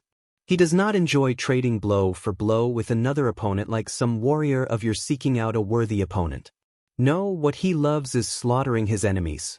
A quick, decisive, one-sided beatdown is more effective and beneficial than a prolonged battle against some monster. Hence, to achieve that, he relentlessly trained day and night, both his quirk and body, just so that he can have the right to stand tall and strong alongside the pillars and S-ranks. Therefore, it annoys the young man to no end when he realizes this demon monster is a peculiar one. A rarity, if anything. Small and short, but just as powerful burst of explosion roared to life from his back as he bobbed and weaved through its punches and kicks. The angel spun and a reverse roundhouse kick came. In retaliation, Katsuki grabbed a hold of the leg and spun it, explosions blowing up. The angel followed along with the momentum and a second kick came, connecting to his forehead. The world spun around Katsuki, but he saw it spun in the air, delivering a backhand blow to his face. Through the pain, he heard the annoying Quirkless calling out for him, telling him to get up. Ignoring the green-haired man, Katsuki powered through the pain and flew straight for it, explosives taking him up, restarting the exchanges of blows. This entire debacle's sole purpose was to prevent the monster from using its sword. A fight's outcome is decided by the involved participant, their strength, weaknesses, and weaponry. As he is barehanded, he would need to close the distance, ensuring it never gets the chance to even the odds. However, it frustrates him to know and to find out that they're evenly matched in terms of hand-to-hand combat. To make matters worse, Monocles and the extras are nearby, preventing him from using his more volatile techniques.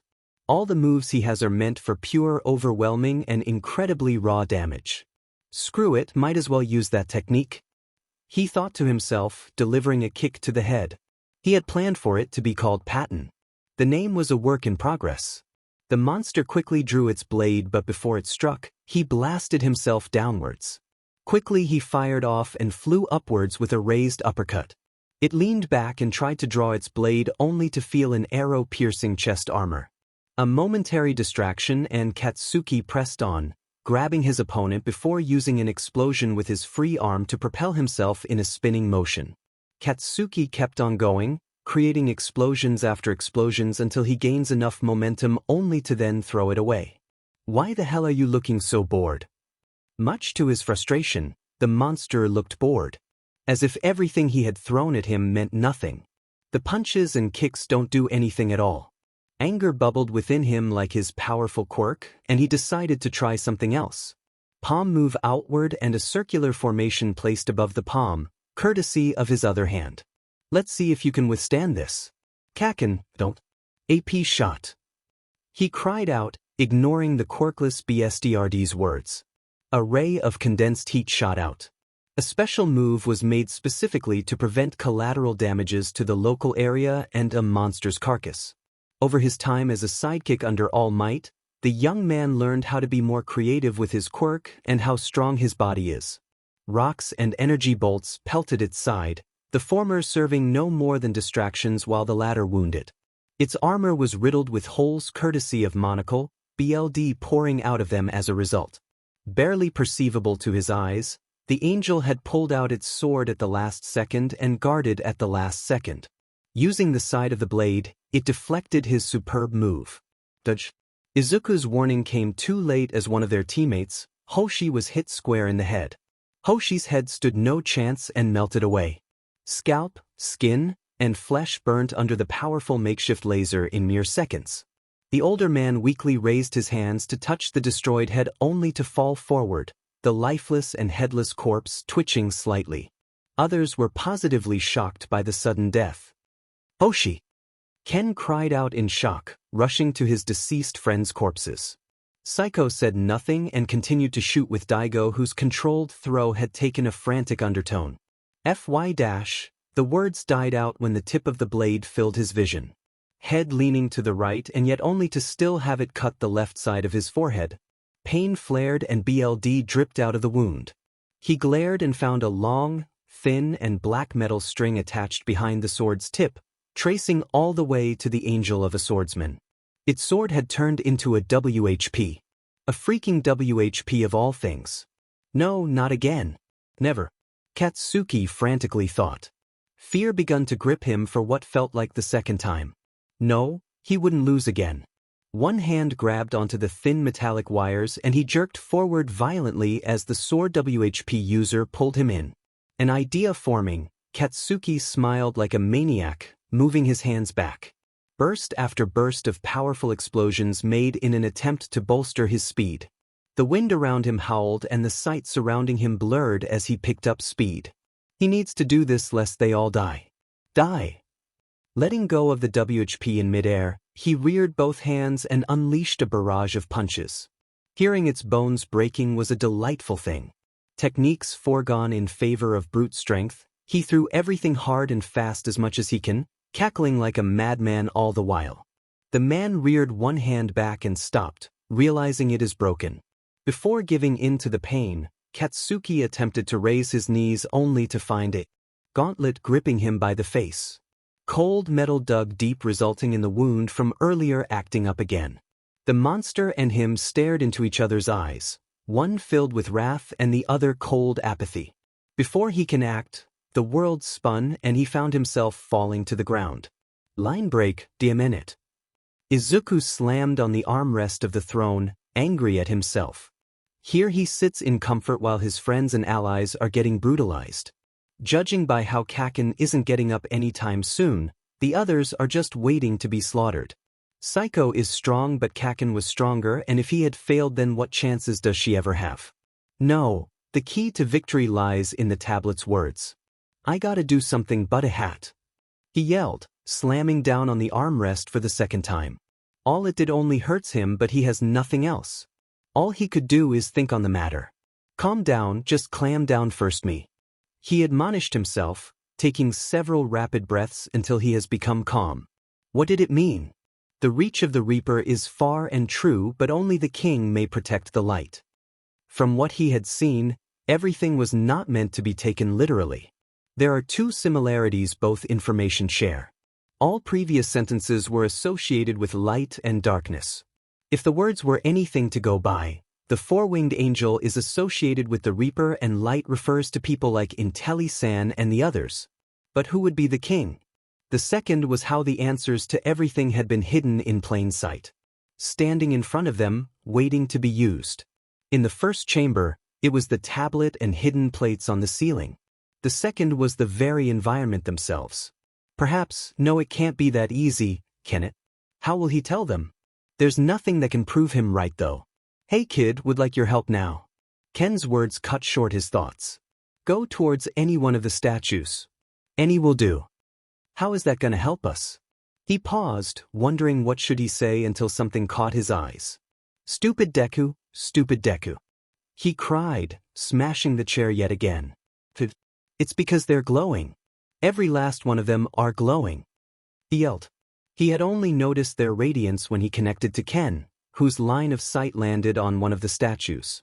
It was only an assumption, but maybe it will work. Perhaps those statues will protect them from the angels. Izuku prayed he was right. SHT kid, why didn't you say so? Come on, let's go. Ken ordered, beckoning towards the others.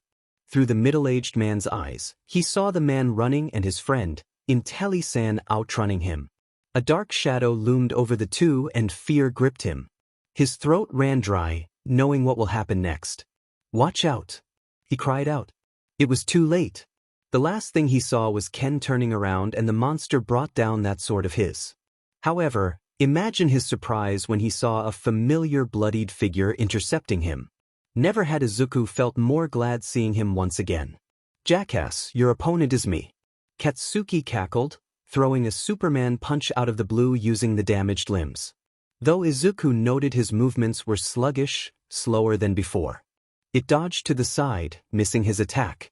Katsuki roared in frustration and followed up the attack with a sidekick. Black metallic wires struck like a serpent, wrapping around Kaken's legs and sent him flying. Through Katsuki's eyes, Izuku saw 𝐶𝐿 rushing forward, leaping up and move with her weapon, having turned into its spear form.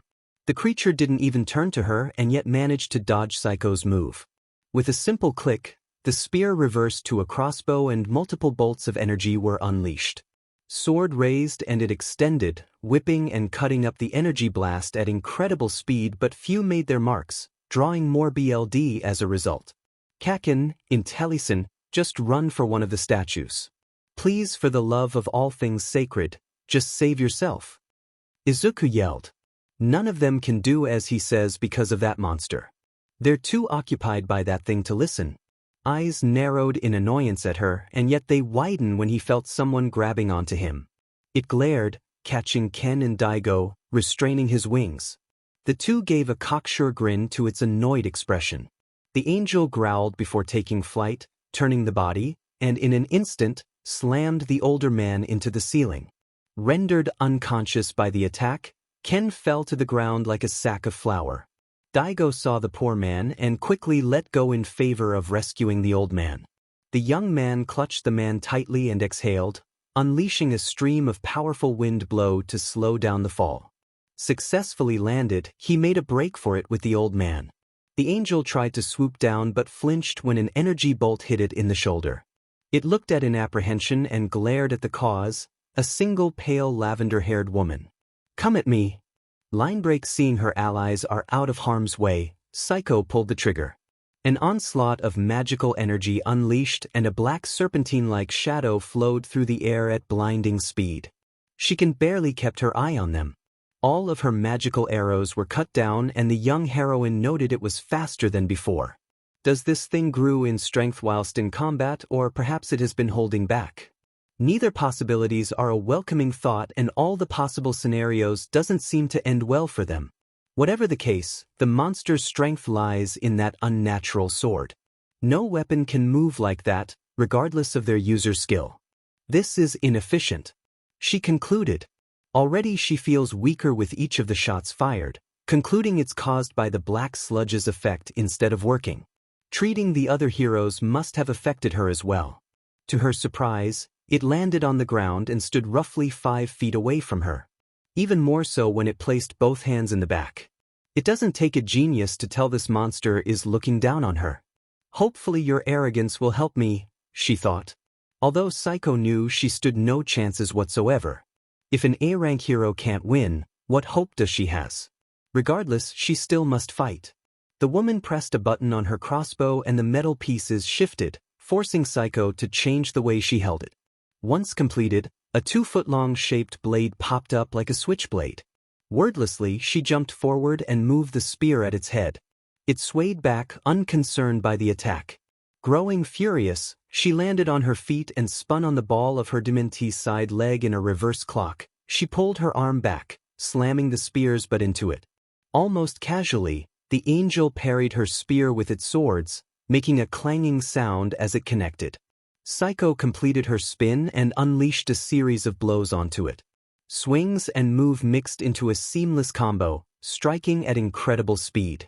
𝐶𝐿 considers herself to be a competent spearwoman as she had spent many hours perfecting her craft. On their own, they are rather simple but highly effective when combined. Yet, it frustrates her knowing her pride and joy are dealt with using incredulous ease. Each strike was parried perfectly and each swing evaded the monster. A terrible but realistic outcome if one were to factor their strength and condition.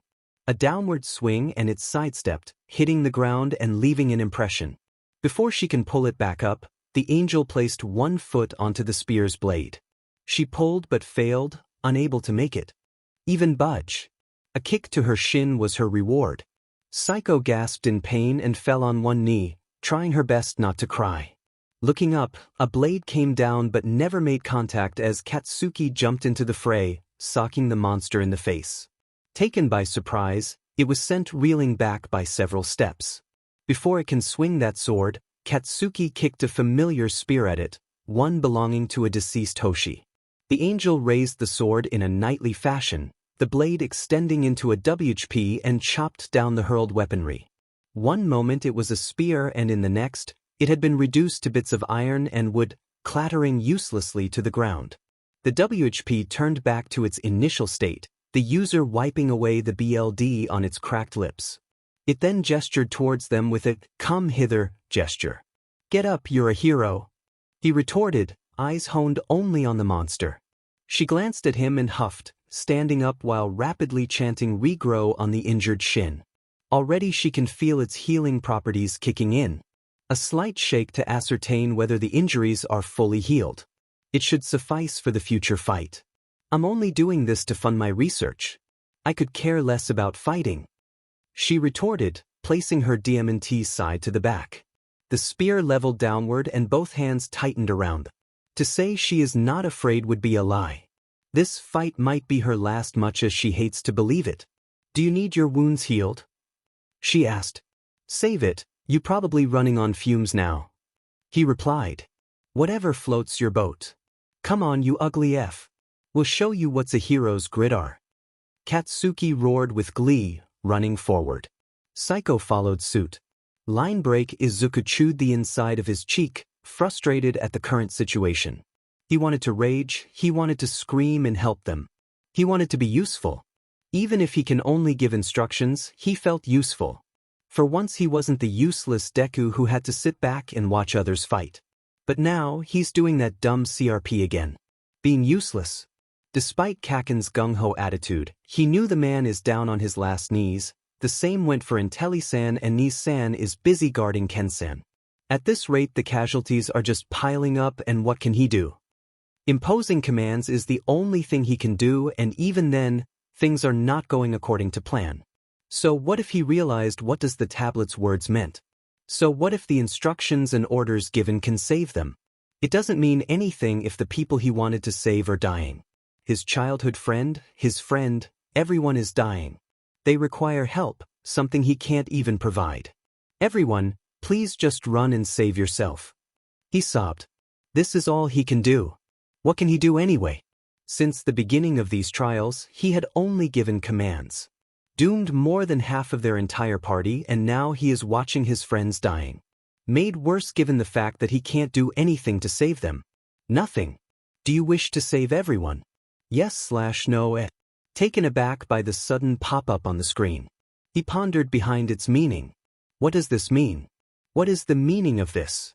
This has never happened before. What should he do? Can save them. He wondered aloud. Is this thing, whatever it may be, is giving him a chance to prevent them from dying? Warning, user has only 3 seconds to decide. CRP, he muttered, watching the numbers going down. Dilly-dallying wouldn't help, and he doesn't have the luxury to do so. Warning, user has only 2 seconds to decide. Damn it, their life's worth more than mine anyway. Without waiting any longer, he slammed on the yes button, a literal second away from hitting 0.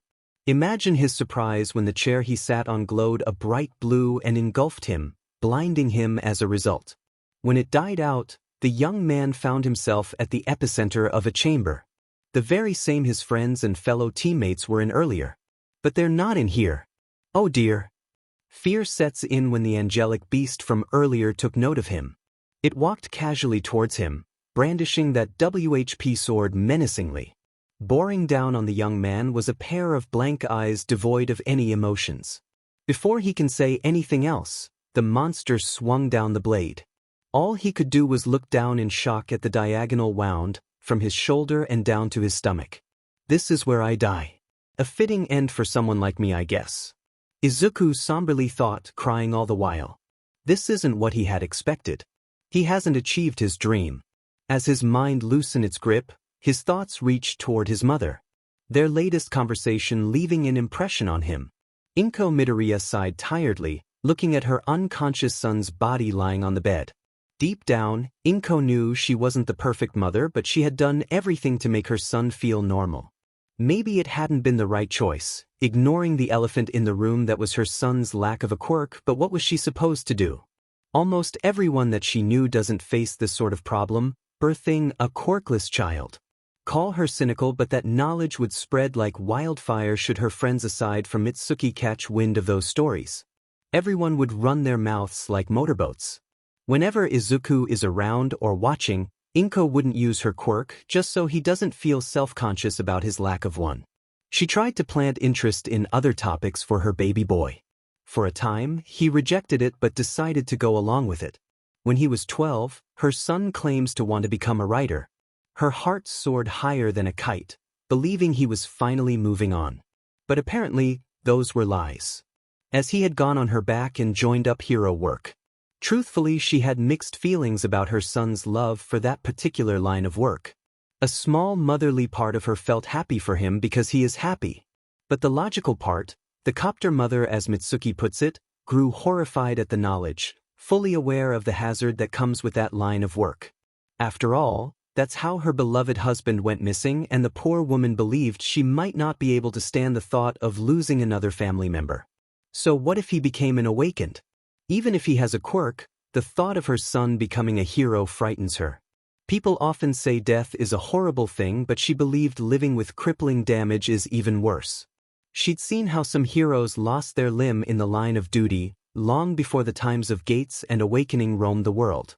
Magical monsters were bad enough, but they only appear in those dungeons. Oh Hisashi, if only you were here, bemoaned 𝐀𝐮𝐭. She missed her husband. Much as she hates to admit it, he was great with kids, even better than her in all honesty. Hisashi got along incredibly well with their baby. Pushing the peeling knife against the apple's skin, the middle-aged woman wondered how she had gotten here. While at work, she received a call from Mitsuki, notifying her how both their sons are in hospital due to hero-related injury. Stricken with panic and fear, the woman dropped everything and went straight to the hospital. She managed to meet up with her son's friend and his mother. They told her everything that occurred. She even saw the wounds and, well, she may have fainted. She can still vividly recall every little detail. A deep gash starting at the shoulder, reaching down to the stomach, revealing the organs and bones inside. It was a ghastly sight, something 𝐀𝐮𝐭 wished she can erase. Supposedly during the surgery, a bright light engulfed her child, and by the time it died out, the wound had disappeared, leaving Izuku as fine as before. Reawakening, they had called it. A process where an awakened undergoes a second awakening, boosting their powers immensely. According to the doctors, it isn't uncommon for awakened to heal life-threatening wounds through this process. She was even told she should be thankful because her son was at death's door by the time he had gotten here, and that for an awakened to undergo one is quite rare. That had been 3 days ago. Every day during lunch break, she would come by and check up on her boy, hoping he will wake up from the coma. Oh, my sweet baby, I'm so sorry for what life had thrown at you. 𝐀𝐮𝐭 fought the tears from spilling, brushing a lock of his hair aside. Her child looked peaceful, dozing away without any care. When her son suddenly screamed, the pudgy woman reflexively stumbled back out of surprise and straight into her chair. Unable to take on her weight, the chair reeled back along with her and the two fell to the ground hard. Despite the pain, 𝐾𝐮𝐭𝐡𝐨𝐫 quickly got up and looked at her baby boy, who was looking at himself in shock. As if even he was surprised by his presence. Asked Izuku, baffled by what he's seeing. The young man was certain his mother was not dead in any way. You're not supposed to be dead. Silly, you're in the hospital. 𝐾𝐮𝐭𝐡𝐨𝐫 laughed, wiping a tear away. Anyway, I've gotta leave now. My break is almost ending. Break? Oh right, you're working at a local cafe. He muttered, distinctly recalling about her new job. She mentioned it once. So, how was it? Fine actually. She answered. Everyone over there is quite nice and kind. Mistuki showed me the ropes and Rai-chan and Sakura were kind to me. Your friend, Saiko and Katsuki are doing fine. Good. He muttered, not knowing what to say. Guess she must have met Saiko during his time at the hospital. It felt awkward knowing how their last conversation went. Now that he think about it, he never really asked about her life. In those dying moments, he had thought he would die. How he would never get to see her again. Anyway, I'll got to leave now. Break is about to end. She stated, getting up and heading towards the exit. Izuku called after her, causing her to stop in her track and turn towards him. Can you see this thing? He asked, pointing at the front. The woman followed where he aimed but shook her head a moment later. After that she left. Guess I'm the only one who can see you. He stated, turning towards the floating text box. It had appeared just as he opened his eyes. Welcome to the system, user. Izuku Midoriya experience accumulated by the user before gaining the system will be calculated and transferred automatically. These are the features provided by the system. Character sheets, skill list, cantrips spell list, summon list, quest log and inventory. To access any, please say their name or think of it. Okay, character sheets. He thought hesitantly. If this isn't a fever dream, he might as well check out this thing. It felt odd but colored him a surprise when another screen took its place. In contrast to the previous one, it contains information about him, showcasing stats about him. Name: Izuku Midoriya. Title: Quirkless Hero. Unremovable Quirk. None. Class: Necromancer. Level: 1 HP, 1300 MP, 10 ISTA, 9 DX, 10 CON, 13 INT, 17 MN, 1 LUK, 1 O stat points. Go earn some. Name is self-explanatory. Titles are special epithets gained through actions that can even grant special effects. Quirks are your special powers. Class is a special job that allows you access to special skills exclusive to that rank. Levels dictate how experienced you are. Your stats consisted of 6 parts. Strength, how strong you are. Plays a role in how much damage you can deliver. Dexterity, how fast and skilled you will be. Plays a role in how much damage you can deliver. Constitution, how many hits you can take and how fast your wounds heal. You will recover 1% of your health points every minute. Intelligence, how fast you can think and how potent your magic spells will become. Mana, how many magical energy you have and how fast you will recover them. You will recover 1% of your mana points every minute. Luck, how much luck you have. This results in little things such as probability, drop rates of items and many other things. Hit points, how much health you have is decided based on a combination of the CON modifier multiplied by a factor of mana points. How much magical energy you naturally have, which is a result of the MN modifier multiplied by a factor of 10 stat points, are the sole object that can increase your stats. Okay, he murmured in surprise, baffled by what he is seeing. This isn't what he had anticipated. Its entire structure reminded him of a video game. Even without the long-winded explanations at the end describing them, he could hazard a guess on what they meant, having played his fair share of video games. The numbers representing each stat are fair in Izuku's opinion. Strength and speed aren't something he specialized in. Constitution is only natural as he had to suffer the brunt of attacks. Intelligence is something he took pride in as he was the second highest achieving student back in middle school. Looking at the stats of both mana and luck is very depressing. There's a lot to take in, Izuku muttered, surprised by the entire thing. It was nice knowing how much each point to certain stats affect him, but he grew curious at how the damage setting works. He's not living in a video game, that much is certain. And there are several more features to this system as it had called itself. It's not a quirk given that it listed him as quirkless. But what struck him was the necromancer class, as Izuku knew very well he is unable to perform any magical spells, no elemental magic, summoning spells, or even support-type magic. Cantrip spells aren't even feasible, and logically raising the dead should be beyond him. And yet he is labeled as one. A curious thing on its own. Then there's that title of his, which infuriates him as it only reminds him of his lack of a quirk. The fact it is unremovable makes things even worse. Hopefully, it provides a special effect to the people around him. Growing curious, he decided to bring up the skill list. Something about what the system's notification stated left an impression on him. If it is true at all. Skill list contains all your skills gained. Skills are gained through a myriad of ways, ranging from repetitive actions or runestones. There are 3 types of skills: passive, active, and class skill. Skill list: passive skills 4, active skill 0, class skill 2. Izuku grew intrigued by the description of the skill list. It stated that he'll gain skills through repetitive actions. If that is true, why didn't he gain any for washing, sweeping, brushing, and etc.? He helped his mom around the house many times. Oh, those skills should exist. Unless the system only considers combat-related skills as viable options. Maybe he can get Psycho's thoughts on this. She might be able to provide further insights into this.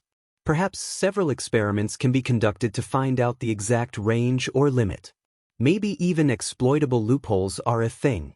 Without any further ado, he pressed on the passive skill bar, curious at what would be the skills under it. Observation LVL 35.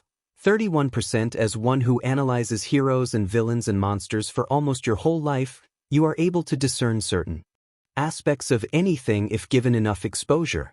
The amount and accuracy of information learned depends on int and your own knowledge. Pain tolerance LVL 12. 34%. As one who endured pain and suffering, you are able to withstand a substantial amount of physical attacks. This negates every damage caused by physical-based attacks by 18%. Knuckle Duster Mastery LVL 2. 86%. As a user of Knuckle Dusters, you are a complete novice, and this skill perfectly reflects that. Attacks that incorporate Knuckle Dusters increase its damage by 3%. Freestyle Fighting LVL 3. 34%. As one who sticks to no martial arts, you work best by fighting however you wish. Anything goes. Punches, kicks, and even biting. The only thing that matters is winning. Any weapons used in conjunctions receive an additional increase of 3%, and using personal body parts to fight receives an increase of 5%. Oh, he muttered. He wasn't expecting such a basic piece of information on the 4 passive skills he has. They were adequate and spot on, but it annoyed him knowing they will contribute very little. The only silver lining is knowing 2 out of 4 of the skills have good synergy. Having done that, he turned towards the class skill. Observation sounds quite useful but confusing at the same time. And pain tolerance? Well, guess he makes an excellent punching bag then. Soul Extraction LVL 1. One of the few abilities fundamental to a necromancer, it allows users to extract the targeted soul and made them subservient to its users. It only works on beings that possess mana, energy of all living beings, and can only be used on the same target 3 times. The level rises as the user grew in power. Chances of success is based on multiple factors, and the cost increase depending on the target's power level. Mana cost, 10 MP per use. Soul Storage LVL 1. One of the few abilities fundamental to a necromancer, it allows the user to store a summon bound to the user and prevents summons from getting permanently destroyed. The amount of summons allowed to be kept depends on the level of the skill. The level rises as the user grew in power. Currently able to store at least 1 soul. Allows user to share senses with those preserved current souls in storage. 0 to 1 mana cost, none. Darkness Transfer LVL 1. An ability wielded by those who use Mana of Darkness. The user can enhance the overall powers of the intended target or heal themselves. The former effects are only temporary but will be permanent should the target can withstand the energy. However, it is best not to use it on beings with Mana of Light. For every 4 points spent, user recovered 3 HP has a 10% chance of clearing out any debuffs. Increases strength, dexterity and vitality by 10 for every 8 points spent mana cost, 4 MP per second. He blinked, taking in the information as he did so. Everything about it sounds surreal. Izuku found it odd how 2 out of 3 of the given skills are maxed out. It made him laugh knowing the 2 skill that cost mana is unusable because he simply doesn't have the mana for it. Unlike the first 2 skill list, the class skill list seems to goes on and only counted a dozen or so, but none were readable as every last one were blotted out. Though there was something that stuck out the most. What's a mana of darkness? He questioned. The 3rd skill mentions that. It sounded like something inside a comic book during the pre-Quirk era. Whatever it is, this skill implies he has that energy. After all, why would he gain a skill if it isn't usable? This power, whatever or whoever gave it to him, seems to get worse as he think about it. None of the class skills seems useful and he doesn't have the energy needed to use on them. To make matters worse, he can only get stronger through quite literally killing. Getting an undead minion sounds difficult as he will need to kill them. He was certain no monster would be willing to serve under him. Forget getting new skills, I can't even get stronger with this power set. He groaned in disbelief, hitting the bedside. If he had gotten some form of superpowers like super strength or shapeshifting, then maybe he'll have a chance of becoming stronger. Why can't I just get lucky for once? Bad enough I got no powers, now I gotta go through life with this. He yelled, punching the pillow repeatedly. Izuku's rant were cut short when he heard knocking on the ground. Turning towards the person, he caught a disheveled-haired man, tall and lanky, standing at the doorway. He wore a 3-piece suit, something often seen on those government agents like the ones in movies and television drama. If the bags under his eyes were any indication, poor man seems to haven't got enough sleep. Hello, my name's 𝐀𝐮𝐭𝐡𝐨𝐫. I'm an official of the Public Hero Safety Commission and we would like you to cooperate with us. He introduced formally while flashing his badge, a proof of what he says are true. The way he performed sounded rehearsed as if he had practiced multiple times. Oh hello. My name's Izuku Midoriya. He bowed courteously, cooling himself. A small part of him hoped the man hadn't heard him. He noted Mara-san gave him an apprehensive look as if he didn't believe what he heard, but the look appeared briefly. Turns out Mara-san only wished to hear his side of the story about the incident 3 days ago and checked whether he has truly awakened. The double dungeon incident as the people had taken to call it. Apparently the hospital had been ordered to notify them if he woke up, hence why he had arrived so fast. Naturally, he told him everything that happened. The traps, how people died via a flood, and even that angelic beast. The man remained impassive and appears to be listening half-heartedly though he was jotting down everything. I see. He muttered. Can you give me your hand? Izuku did as he instructed and offered it. Mara-san pulled out a device that looked like a tablet with a crystal on the top. It did a quick scan but the same numbers showed up. The exact amount of mana displayed by the system. Odd, 𝐀𝐮𝐭𝐡𝐨𝐫 thought. The doctors clearly stated all wounds were magically healed on their own. Neither quirks nor healing spells were used on the young man if the testimony are true. Perhaps they were wrong. Then again, it isn't unheard for reawakened to gain a special skill in place of mana increase. Maybe I'll have someone keep an eye on him. Maybe the rookies can handle this. They need the experience after all. Who knows, he might be powerful down the line. He thought, putting the tablet back into his pocket. The poor man looked downtrodden, which is a natural reaction. Most E-ranked heroes are only stronger than the average human by a tiny margin. A non-awakened with a combat-oriented quirk can easily take them on and win. After all, it's their only way for them to get a better salary as a hero. Training and hero equipment can only take them so far, and even then, they require constant maintenance to ensure functionality is good. Cheer up, young man, the man stated. There's a chance you gain a special ability of some sort. It isn't unheard of anyway. South Korea's S-rank hero, White Claws, is one of them. I know. I've heard how some people believed it might be that transformation power he wields. Izuku replied glumly. 𝐀𝐮𝐭𝐡𝐨𝐫 noted the younger man's eyes lit up briefly at the mention. Just from that, 𝐀𝐮𝐭𝐡𝐨𝐫 knew what sort of guy this person is. He's one of those who wants to follow in their idol's footsteps. Nothing wrong in that, but one needs to face reality. A weakling like him will. only die sooner or later. All he can hope for is that the young man grew stronger or realized the futility of his actions. Right? Thank you for your time, 𝐀𝐮𝐭𝐡𝐨𝐫 bowed and took his leave, seeing no reason to stay any longer than he has to. Moments before he exited the room, Izuku called after him. Excuse me. Are the others doing alright? Daigo-kun and Ken-san, I mean. He asked. Yukimaru wondered who he is referring to until his eyes lit up. Nis-san has returned to work, but Ken-san has chosen to retire due to recent events that had transpired. He replied plainly. It saddens Yukimaru knowing they had lost multiple heroes in a single dungeon. Horrible in all honesty. Oh. He muttered, disheartened hearing about the old man. He was kind to him when others weren't. Thanks. Yukimaru left the room, thinking about his interaction with the boy. His last name matched the late S-rank hero, Orochi. Perhaps they are related, or it could be pure coincidence. Midoriya isn't a very common surname, but it isn't exactly rare. I guess it wouldn't hurt to look into it. Line break. Izuku placed the key into the keyhole, twisting it as he did so. A click came as the inner mechanism of the doorknobs turned. Satisfied, he then pulled the door open, entering inside. I'm home. He called out. He knew no one is at home, but it just slipped out, basic etiquette taught to him as a child. It felt nice coming back home even if mom is busy working. Sure, there's no one to welcome him, but it is comforting. Taking off the footwear in favor of the household exclusive, the young man wandered down the empty hallway of his home with Izuku's footstep as the only sound disturbing the silence, making his way into his bedroom. Stomach growling, the young man sighed and made a beeline for the kitchen. If he's gonna conduct some experiments, he might as well do it on a full stomach.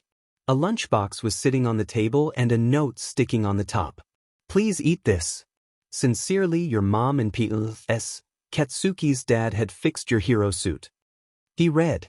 A wistful smile cracked up after reading the letter, feeling bad for how he treated her. God, what had gotten into him on that day? Folding the papers, he tucked into the pocket and opened the box, checking for the content and promptly gorged on the meal prepared. Satisfied, he washed the box and headed for his room, locking the door behind him and closing the window's curtain. Right, let's do this. He muttered, taking a deep breath before checking the inventory. He hadn't expected the system to give him a gift, but he won't look the gift in the horse's mouth. 𝐴 a great warrior who had chosen to aid you in your quest for power.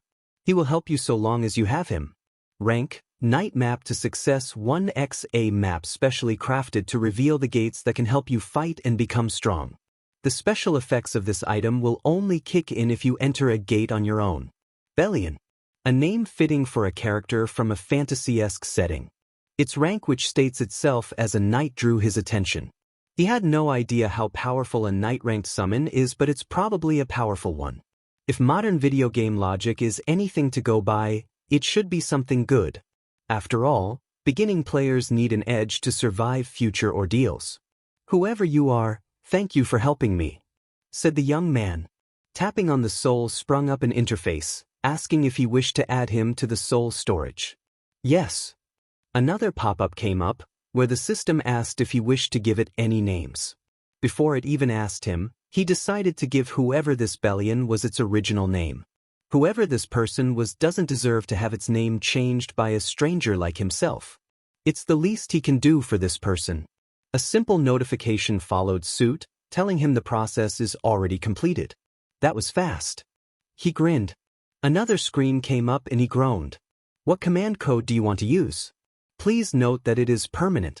He blinked, taken aback by this question. What should he use?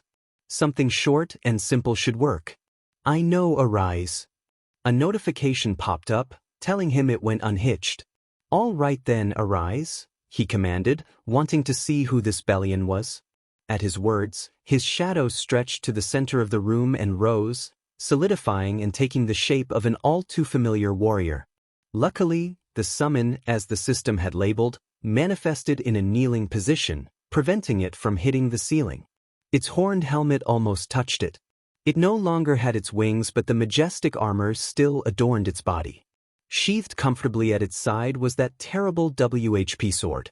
The armor itself has turned from an ivory suit of armor gilded with gold to one dark as the night and constantly flickers, as if it is trying not to disappear. The organic parts of the monster contrasted the darkness, glowing a bright blue. "Your bellion?" he asked in shock, instinctively backing away. He hadn't expected this monster of a monster, the one who wiped out the remaining members of his teammate, to become his first recruit. Worse, this implies it had chose to end its own life. A sudden chill ran down his spine as the monster lifted the head, Izuku's green eyes meeting those bluish orbs for eyes.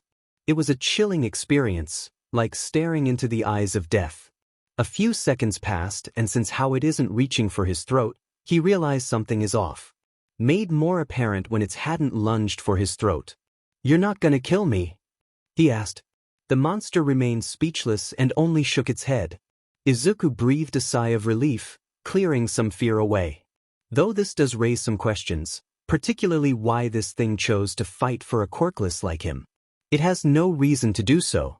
Heck, it's the very one that did kill him, and not to mention his friends. Also, this implies it had killed itself. So, why are you doing this? Why did you kill yourself? Heck, why did you kill me? He yelled in anger while trying not to panic. He blinked back the tears. Yet again, it remained silent, watching him with an inquisitive expression. Speak up already," he cried out, attempting to hide the growing anxiousness. "What is it that you want from me?" It raised its left arm, and Izuku flinched only to be dumbfounded when it flexed its arm, boring that blank expression. The action looked odd, and he would have laughed at the display. "Why are you trying to help me get stronger? Is that it?" His question earned another approving nod, baffling Izuku more so. "But what's in it for you?" A simple but logical question. Money is out of the question given the fact that this is a monster and therefore it has no need for such material. And he hadn't even paid it anything. So why is it doing this? Seeing it didn't answer, Izuku only growls in frustration. It sounds very tempting to simply release him, but rather wasteful at the same time. He had seen the monster's abilities firsthand, how it fought 𝐀𝐮𝐭𝐡𝐨𝐫 on equal terms and almost won when that blade was drawn. Though the soul extraction skill never stated the target would retain the same strength they had in life. "Never mind, I'll keep you around. You can go now," he stated to the soldier. The angelic warrior bowed yet again and wilted down into the shadow. For the time being, it's best to keep him around, but to use him in combat is an entirely different thing.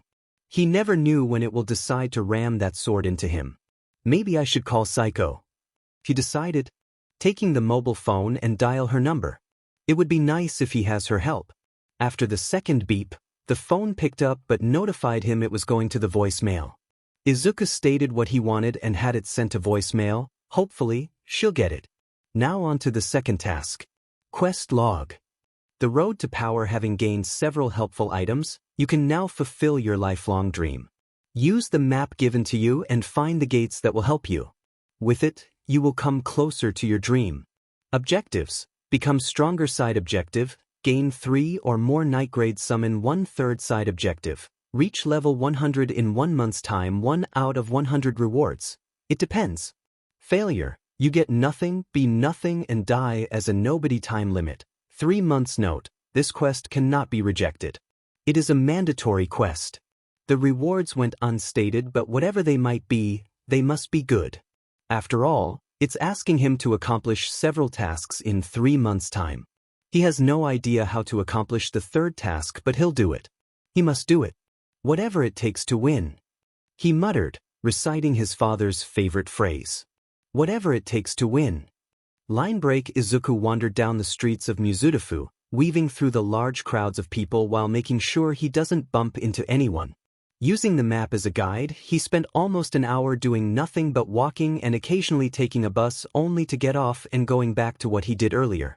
Thankfully, it came to an end when he stumbled upon a construction site.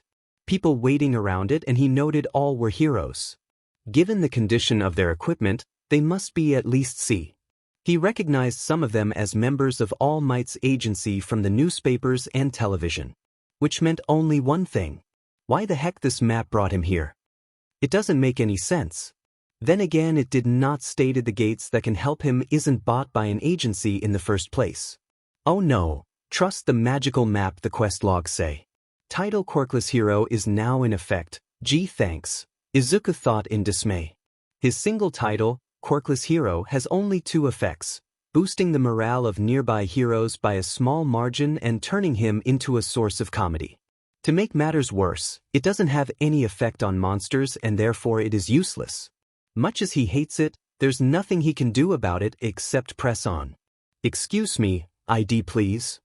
One of the guards at the entrance, a Public Hero Safety Commission worker, motioned and stopped him at the same time. The two looked like riot police squad given their equipment, a riot shield in one hand and a baton in another. Naturally, Izuku showed him the card. A little too big for someone like yourself, but then again, the agencies weren't picky. The man stated, giving him back the card. The guard's words baffled him. What do you mean? The one in front of him snorted, "Q," gave him a look mixed between disbelief and arrogance. You're serious? You came here for the job you're meant to do and you don't even know what's your job. I don't know. Why did you think I asked? He retorted, glaring at them. He didn't meant it in that way, but it was too late as the two shared a look of mild amusement. Nah, All Might's agency had asked for any low-ranked heroes unaffiliated with any agency to help out with this one. 𝐀𝐮𝐭𝐡𝐨𝐫 jabbed the baton at the swirling blue portal behind him. Apparently their agency has been running short on members and wants some help. Fat load of good it do for him. Should have hired some as and BS more. Maybe he'll finish the work even quicker. What's wrong with hiring weak heroes? Izuku asked, puffing out his chest and staring at him in the eye. The greenette felt the need to defend his hero. A hero's job is to protect others. It doesn't matter if we're weak. Listen here, you little dash. 𝐀𝐮𝐭𝐡𝐨𝐫 was cut short by the second guard, another fellow buffed as he was and had a beak for a mouth. The name tag had the name Aoki on it. Look, forget what my friend says and just get in already. They're about to start soon. He stated. Izuku nodded and walked away. Hey, Izuku turned to the caller, the beak for mouth guy, gave him a thumbs up. My name's Aoki niece. You probably met my little bro, Daigo niece. Aoki stated before bowing. Thank you very much for saving his life. Oh, you're welcome. He stated before walking away. Did that guy just thanked him? It felt great, trying to ignore the rude guard's words about All Might. That man gave low-ranked heroes a better chance of survival and monetary gains.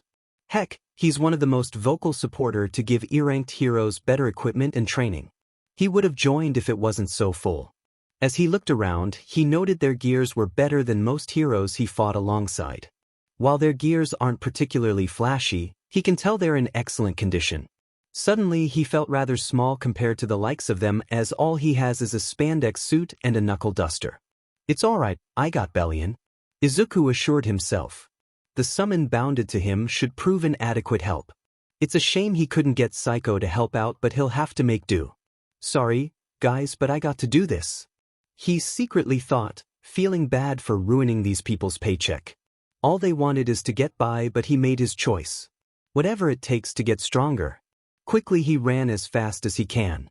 Some took notice and yelled at him to stop, but he ignored them, quickly jumping into the portal before anyone can stop him. Once the boy disappeared, the gates suddenly expand in size and turned red. The mana radiating off of it frightened the nearby heroes. You have got to be kidding me. This gate just turned red. One man cried out. Somebody notify All Might now. We've got a red gate on our hand. Jumping through the portal, he landed on the ground and noted it was incredibly warm. Searing heat, far greater than any summer heat, were felt on his skin. Looking around, he noted the area looked like something in a volcanic region. The entire region looked like it can't support any life whatsoever. Massive spikes of black earth poked out of the ground with glowing red veins running along its. User, Izuku Midoriya has entered the red gate, burning crucible. Oh gee, thanks for telling me, Izuku thought in fear, tucking away the map into the inventory. Anyone with a working brain can tell this entire place is screaming red gate. Is this what the map of successes special effects? Turning normal gates into a red gate. Unless the system sees the only way for him to be strong is to go through difficult places like these. It does make sense in the grand scheme of things. The monsters are dangerous, but so is 𝐻𝐵𝐿ion. Hopefully 𝐻𝐵𝐿ion would be strong enough to handle them. I'm gonna die here, aren't I? He bemoaned. Just when I finally escape one death and here comes another. Great, no really. What's next, system? Gonna give me something more helpful? The man's thoughts were cut short when the ground shook. Brief, but he definitely felt it, and the shaking grew in magnitude with each passing second. Looking around, the young man found a large rock and ran over to it as fast as he can and hid behind it. He noted it felt incredibly warm and reminded himself not to touch it, lest he burn himself. Poking his head out just enough to catch the telltale sign of a massive lizard-like creature. Green-scaled salamander, a salamander. He gasped, watching the lizard-like monster looking around for something. A forked tongue lapping up and down as it swiveled left to right, almost as if it's searching for something. Despite its name, the underbelly of the monster is black as the night and only the upper parts are green-scaled. Big as a wolf and just as thin. Right, keep it together. He recited to himself. Now isn't the time to panic and try to remember what 𝐶𝐿 told him. If he remembers correctly, salamanders are known for their thick scales and strong muscles, have high flame resistance, and individually speaking they're on par with a C rank hero. They're also known to move in packs. Oh great, right off the bat a C rank monster known for their strength in numbers greets him, and these things are just considered as grunts in most B-ranked dungeons. 𝐶𝐿 also mentioned how salamanders are often found with a peculiar monster. What they are specifically is something he just can't recall right. In addition, this thing is called a green-scaled salamander. For all he knows, it might have a different form of weakness than the normal ones. In any case, the best solution is to kill this one, post-haste lest it warned its packmates. Izuku wondered why the floating text box containing its species name is glowing a dull orange. Though he decided that question can be answered on a later date. Right now, this thing needs to be dealt with. Knuckle duster worn in place, the young greenette looked around and found a rock, not as big as his hand thankfully. Gingerly poking it, elation filled him at the knowledge it was not particularly hot. Well, it was lukewarm, but it will serve its purpose. He poked his head out, only to find the monster had gone. Izuku's thoughts halted when he felt something wet dripping on his clothes. The mucus was thick and green, having the similar texture to a saliva. Following the sight, bile rose into his throat as the massive lizard-like monster is standing atop the rock. Reptilian amber eyes boring down on him and saliva dripping down the razor-sharp teeth-packed maw. A single forked tongue lolling out, whipping through the air. Hi. The greeting's response came in the form of a massive roar, and Izuku noted the jaw glowed red, much to his confusion. Sadly, he doesn't get the chance to dwell on it as Big Jaw came down on him, forcing the young man to hastily crawl away. Getting up as fast possibly as he can, he turned and threw the rock in hand harder than he had ever done. Imagine his surprise when the rock flew and missed the intended target, smashing against the rock as it tilted its head to the side. Feeling the heat growing on his tail, Izuku spared a single glance to the back and felt the stomach dropped at the sight of flaming ball of gas. A sharp turn conducted and Izuku skidded across the ground, but the man quickly recovered. The last he saw was the fireball exploding into tiny pieces. This is pointless. I can't beat this thing at a distance. He chided himself. The only way to beat it is to smash the soft underside. 𝐶𝐿 mentioned how salamanders in general have soft underbelly, theorizing it is to help them to absorb heat from their surrounding easier as their scales prevented them from doing so properly. Briefly, he wondered why the heat had gone and turned around, only to be taken aback to see the perpetrator is now chasing after him. Minds abuzz with methods on how to defeat the beast, he decided on one particular move. Taking a deep breath, he halted as strong as he can, the shoes squealing under the forceful change in motion, and ducked down. However, he wounded up, sending himself sprawling forward due to his momentum carrying him forward. Looking up, he saw the monster's underbelly as it sailed over him and landed in front of him. For a moment, he saw the left hind legs was glowing a bright blue. He couldn't dwell on it for long as it landed on the ground not too far away from him. Before it can turn around, Izuku grabbed onto the monster's tail and pulled himself forward. This better be good, he prayed hopefully. He doesn't have anything else to go on. A mere hunch. A knuckle duster aimed and rammed straight into the back of the monster's left leg. The sound of bones breaking and the scales covering that spot were broke, falling over the floor. It cried out in anger and pain, turning around as fast it can. Izuku held onto the tail for dear life as the owner shook wildly through the air, unable to do anything else. Up and down Izuku went as the tail owner repeatedly slammed the human down to the ground. Bones were broken at each blow, but he persevered, clinging onto the appendage despite the pain. A small part of him wondered how each blow feels less painful with every strike. It could either be the passive skill at work or the adrenaline pumping through the vein. However, by the third blow, Izuku can no longer withstand the powerful attack's brunt. Letting go, he fell to the ground hard. Groaning, he winced, gently feeling the broken bones. Nothing he never had in his life. Pushing through the pain and tried to get up but failed midway when the monster lunged forward. The man tried to punch and succeeded. His knuckle duster collided against its snout but proved ineffectual, shattering into tiny pieces.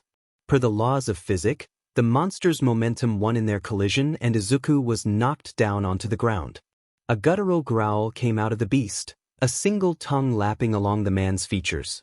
Growing disgusted and fearful to what may occur next, Izuku kicked and punched as wildly as he can. The legs connected to the underside and the knuckle duster hit it, but the attacks seemed to only annoy it, if the growling were anything to go by. "Screw you, I'm not gonna die to you," Izuku cried out, punching and kicking as best as he can. Briefly he noted both front claws were glowing red and soon learned why, as it slammed both its claws down onto his arms, effectively preventing the young man from fighting. He tried to lift them up to no avail and Izuku's blood ran cold as it watched the underside glowed, the bright light traveling upward through the throat and out of the maw. No, he thought to himself. Drawing both legs toward his chest, Izuku lunged forward and kicked as hard as he can. To his joy, the sounds of bones breaking make themselves well known. The lizard-like monster cried out in pain and let go, limping away all the while whining in pain. "Oh no you don't," Izuku snapped, rushing forward and grabbing the tail. Pulling it closer, the lizard struggled to escape but was unable to. It tried to kick but the young man dodged with relative ease and let go of the tail briefly. However, he then reaffirmed his hold and stomped onto the outstretched leg, breaking it into two. Another cry of pain as both hind legs dangled uselessly, a wonderful sensation Izuku hadn't felt begun to blossom like a flower. That emotion grew as it watched it struggled. Latching onto its back, Izuku climbed up without any struggle as it can no longer stood up. Properly placing his body behind the green scales, Izuku wrapped one arm around the throat and clamped down onto it, holding the arm with his second arm, effectively locking it into a chokehold. "You're gonna die here, you lizard monster," he whispered giddily into the ear hole. Or at least he assumed so. A single amber eyes glared at him and Izuku grinned. The explosion came like expected, shaking the man greatly as a result, and his stomach sank as they flew upwards briefly before crashing down. Smells of charred flesh entered his nostril, causing Izuku to wince at the stench. Awful is the most fitting term, but despite having took a life, he felt great. This thing is his first kill. Something he had done without the aid of anyone else. A notification came, surprising him. "Congratulations, you have leveled up 7x2x green-scaled salamander scale." Izuku grew shocked to hear the notification. The loots were nice, but they're not his main concern, it was the levels gained.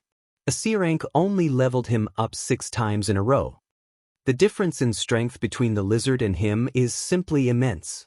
Whatever the amount were, it should have been far more. It doesn't make any sense. At home he checked through every features of the system, but it made no mention about the level debacle. Does the experience gain work on a merit-based system? The one with largest contributions gets the lion's share of things. Or the system distributes the total experience point gained between the summon and the use reven when the summon made no contributions. So many questions and yet no plausible explanation. I guess I shouldn't be greedy since I am getting stronger. Best start allocating the stat points, he wondered. A simple thought and the character sheets pop up. There might not be another chance for him to do this. Name: Izuku Midoriya. Title: Quirkless Hero. Unremovable Quirk. None class: Necromancer. Level 8 HP, 1300 MP, 10 𝗧𝗘, 9 DX, 10 𝐶ON, 13 INT, 17 MN, 1 LUK, 135 stat points. 5 stat points for each level up. And my health comes back with the level up. Cool. He idly commented, grinning at the delicious rewards. At least that explains why he doesn't feel any more pain and the bones feel fine on their own. If he can level up more, that will be great. Already knowing what he wished to focus on, he distributed the points to the desired stats. Name: Izuku Midoriya. Title: Quirkless Hero. Unremovable Quirk. None class: Necromancer. Level 8 HP, 2300 MP, 110 𝗧𝗘, 19 DX, 15 𝐶ON, 23 INT, 17 MN, 11 LUK, 10 stat points. Are these your final choices? Yes/no. The yes button pressed. The screen disappeared and imagine his surprise when the changes kicked in. Like some sort of cold sensation, the sort one gets from bathing cold water, enveloped him and was able to help him forget about the surrounding area's heat. The euphoric sensation disappear as fast as it came. Wow, I felt amazing, he breathed, checking the arms. A thin and lean arm as usual. But he noted they are packing denser muscles, if only by a little. The change is barely perceivable, but it's definitely there. A bigger mana pool is a nice addition as well. The ones that received no upgrades will have a focus on a later date. Glancing towards the lizard's carcass, an idea formed in his mind. An army is what he must have and therefore he shall get it. The system gave him a class that revolves around utilizing an army. Might as well make one now. For what you put me through, you'll be helping me. He spoke, giddy at the thought. Time to put this monster to work for the abuse it put him through. Arise. A black shadowy claw shot out of the broken mess of a deceased body. It clawed its way out and an entire body followed suit. The entire process reminds him of a birthing process, which is ironic but fitting. Much like Bellion, the color it wore in life had turned to black and blue. Green-scaled salamander rank, normal level, 17-23%. How odd. What does the 23% refers to? How many experience it must gain to reach the next level? Or the current progress it has? The same question went to the other percentage found in the stats and skills. Does the same rules apply to them as well? The more he explores this newfound power, the more questions he has. And yet he still can't find any answer of some sort. The newly made summon nudged Izuku's thighs. Curious at where it is pointing, he turned towards the site, catching a large pack of similarly colored salamanders. All of them looked positively hungry. If the drooling snout were any indications. For a moment, Izuku wondered whether he should summon forth Bellion. Whoever he is and whatever his agenda might be, there is an undeniable fact about that angelic warrior. Bellion is a powerful warrior through and through. Whoever gave him this power, this new servant, wants Izuku to succeed, that much is clear. Bellion, I don't know if you can hear me. I don't know why you chose to help me. But if you can hear me, please help. At his words, the shadowy warrior crawled out of his shadow in a kneeling position. It got up, brandished that sword, and the two make eye contact. Please help me, he repeated in a whisper. The angel bowed and rushed into the fray, sending a group of salamanders flying as the sword turned WHP flew at remarkable speed. Notifications poured in and all Izuku could do was grin at the carnage. Gladly he charged into the fray. Line break Katsuki Bakugo eyed the larger red gate, looking it up and down as if he couldn't believe the very thing is standing before him. When he received Nightai's call about one of their gates turning to red, he was ecstatic at the prospect of fighting a powerful monster to further strengthen himself. Monsters from red gates are known to be far dangerous than a standard gate. Hence he ran as fast as he possibly could from HQ and all the way to here. The man had to be cautious along the way, knowing that if he moved too fast, the shockwave caused may damage nearby innocents. Usage of Quirk can also hurt some bystanders, Wouldn't want them to get blasted. Anything to get stronger, he thought, tightening his fist. Ever since that humiliating match against that winged warrior, he's been jumping into many gates as much as he can. Knowing Izuku was the one who saved his life puts a bad taste in his mouth. And one he had been wanting to get rid of ever since then. Katsuki knew his own strength, and to find out that he is lacking disgust his very being. Oof, this gate got some bad mojo to it, don't you think? A young man drawled out, a familiar one. Slowly, the explosion user turned to his fellow sidekicks. Both are of similar ranking. One of them wore an outfit best described as a ninja equipped with modern gears.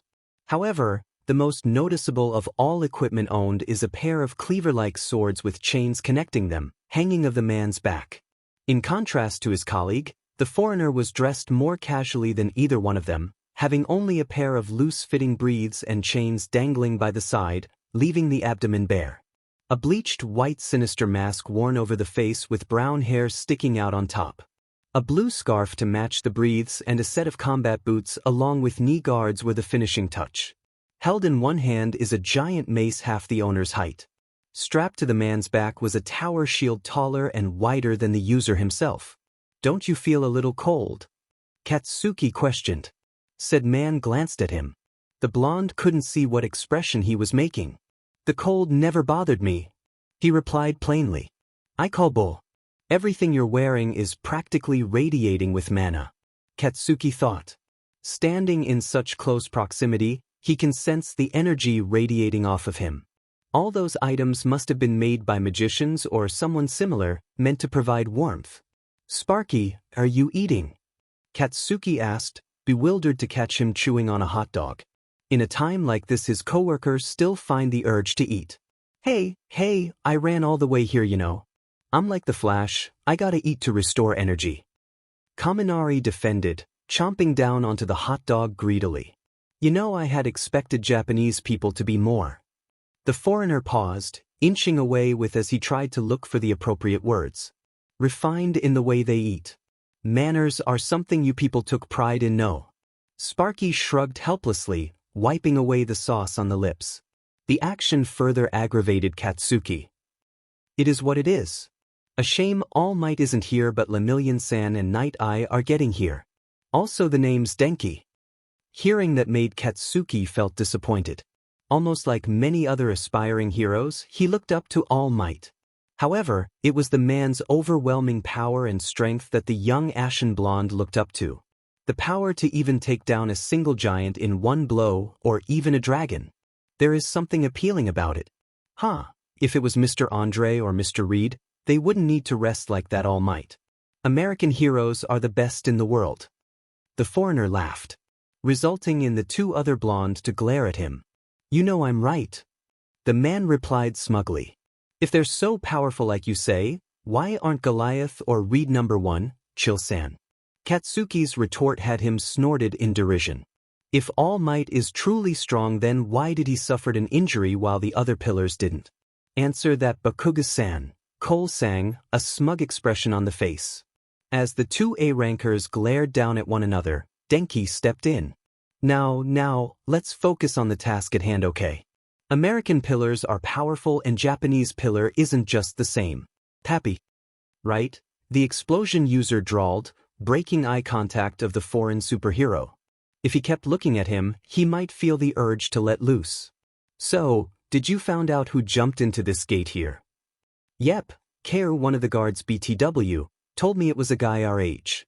By the name of Izuku Midoriya. Funny thing is, that dude is still in training. Can you believe that?" Denki laughed, shaking his head. Unnoticed by Denki, Katsuki tensed up and eyes widened in shock. That effer did that. He thought in shock. Of all crazies who pulled a dumb stunt, it has to be that guy. Whatever possessed him to do that? And he had already gotten out of the hospital. Really? Katsuki asked, trying to maintain a stoic appearance. His question received an approving nod. Cole laughed, mocking how the Japanese still have suicidal people amongst their masses even in modern times.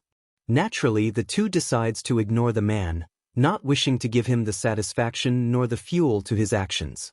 neither wanting to spend a single time with him but had no choice. Yeah, don't know why though. Feel bad for that guy. Must have a death wish or something. Denki muttered. I think he does have one. Who would jump into a dungeon by their lonesome? I see. Katsuki's grunt earned a befuddled look from the shinobi-themed man. Dude, that's cold. A person is inside there. So, my country sees their fair share of morons committing suicide as well. But they didn't make a show out of it. Cole butted in. One more word, snowman, and your pillar can pick up pieces of you on the roadside. Hearing Katsuki's words, the foreign man smirked, flexing the muscles on his body. The temperature around them grew colder, no doubt a side effect of the man's quirk. Not wishing to back down, Katsuki cracked several explosions on. Nothing powerful nor destructive, just enough to draw attention. Having read Cole's files and reasoning for transferring here, the young sidekick had opted to give him a chance seeing how they are similar. However, that sentiment died out after several weeks of interaction, having personally seen how crude of a person. Patience wearing thin, he had been wanting to beat some humility into the arrogant punk. Katsuki said nothing except giving a sidelong glance and setting off small explosions. Denki chuckled and stood between the two. You know what, 𝐀𝐮, how about I take you to the hot dog stand I went earlier? They can cook very well. Cole glanced at Katsuki before turning towards Denki and gave a single nod. The two walked away, leaving the explosion user by himself. Even from the distance, he can hear Cole muttering something in English. No doubt nothing nice. Whatever, just one more week and I'm free of that idiot. Katsuki Bakugo returned to staring at the massive swirling energy in front of him. In the line of hero work, one must be willing to risk life and limb. Every minute spent in a dungeon is one where death lurks behind them. To not have the resolve to fight tooth and nail and Quirk is incredibly foolish. If that idiot died in there, so be it. He wouldn't need to dirty his hand just to get what he wants. Line break, it was chaos. Izuku Midoriya didn't really know what was happening. All he saw were reptilian monsters charging at him, claws and teeth shining as it sailed through the air. The same went for his fist and legs, thrown without a care and pulverizing anything that made contact. At some point, his knuckle duster broke and he resorted to bare hands. A salamander's maw glowed a bright red and it lunged forward. Izuku sidestepped and kicked the legs, breaking it in an instant. Another kick sent into the throat, causing it to chortle. Without any hesitation, he repeatedly kicked it in the throat. Only when a notification comes up, he moved on to another salamander. Congratulations, you have leveled up 1x. You have uninterested with the following rewards, he continued to attack as much as he can. Bobbing and weaving through the masses, punching and kicking. Never had he felt more joy fighting through the chaos. He caught a brief glimpse of Bellion, swinging his terrible weapon in its sword form. Perhaps Bellion wished not to cause friendly fire since the WHP were not pulled out. Something Izuku felt grateful for. As soon as it came, a salamander blocked his vision. During this particular gruesome battle, he learned that his observation skill allows him to predict the attack of an enemy. How will they strike and when they will strike? The possible weakness of the lizard as well. He said possible because some turned out to be a hoax and only further aggravated the monster. As soon as he killed a salamander, he brought them back to life and they fought under his banner with great ferocity. Brief flashes of confusion in their still-alive comrades shone in those amber eyes. Some summons perished during the battle and he made more using the killer. Is that all you got? Izuku slurred, frantically looking around with his knuckles held up. Looking down, he realized the ground is stained with blood, soaking his sneakers. The entire site looked it would fit in a war zone.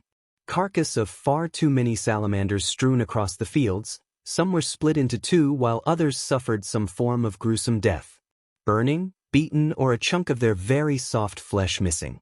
It doesn't take a genius to tell who did who in based on their injuries. Right? Glad to see you guys are alive. Izuku spoke happily to the summons that are still standing. Alive doesn't sound very fitting given their nature. A quick head counts revealed that 13 remained, Bellion and 12 salamanders out of the 30 he raised up. Bellion walked forward and Izuku grew pale when he saw a decapitated head towed in back. Much to his own horror, the others did the same. Some carried a head in their maw while others used their claws to roll decapitated heads towards him. It would have looked hilarious if it weren't for the fact those are body parts of once living beings. No, stop that. Please. He pleaded, feeling sick at the sight. 𝐵𝐵𝐿ion looked baffled but complied with the order, dropping the head like a sack of flour. The others followed suit and breathed, looking like a dog than a monstrous fire-breathing lizard. No doubt they had decided to took after him, looking up to first summon like some sort of brother figure. Or at least he assumed so. Relieved, he brought up the character sheets. During the fight, he kept getting notifications about leveling up.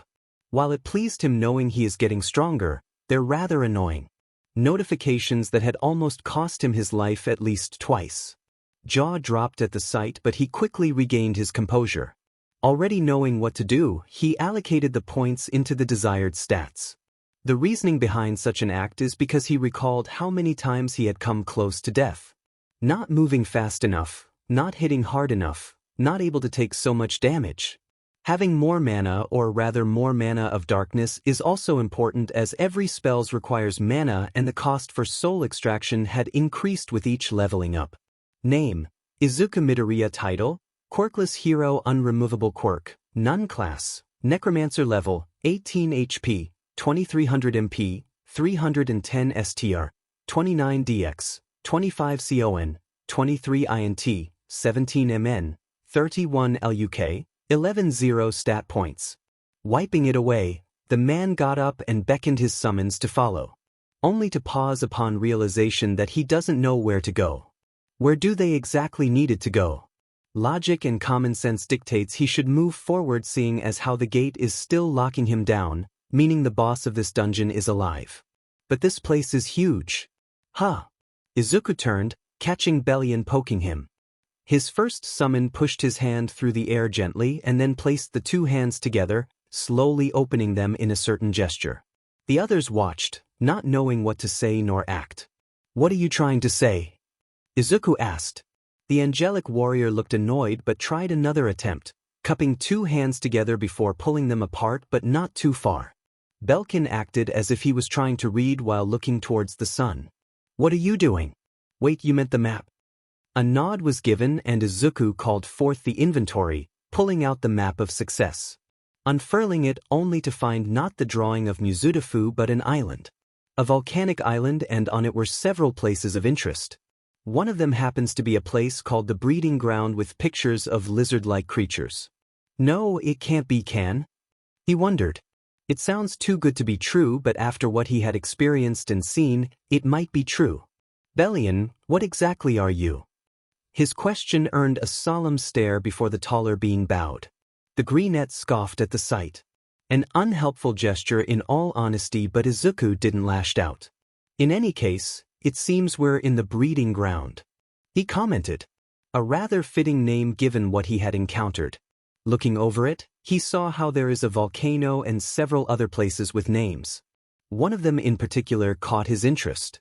The base of the volcano drawing showed two giants. Underneath it said, Layers of the Sind. He muttered. That name sounds mysterious, and judging by the drawing, they're located at the volcano. Which is the very same one in the distance. It sounds tempting to just go straight for the boss, but it would be better if he find other places similar to the breeding grounds, maybe level up more before confronting them head-on. Where should I go? He asked. Should I find more to add to our merry band? Color him surprised when a gauntlet hand pointed at the breeding ground, the one where they currently are. Looking to the owner, only to catch 𝐵𝐿ion. Izuku stumbled back out of surprise, shooting the angel a suspicious look for his part. The swordsman looked surprised and hurt, unable to believe what had occurred.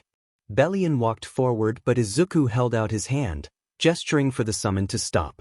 It complied, bowing all the same. It then looked towards one of the salamanders.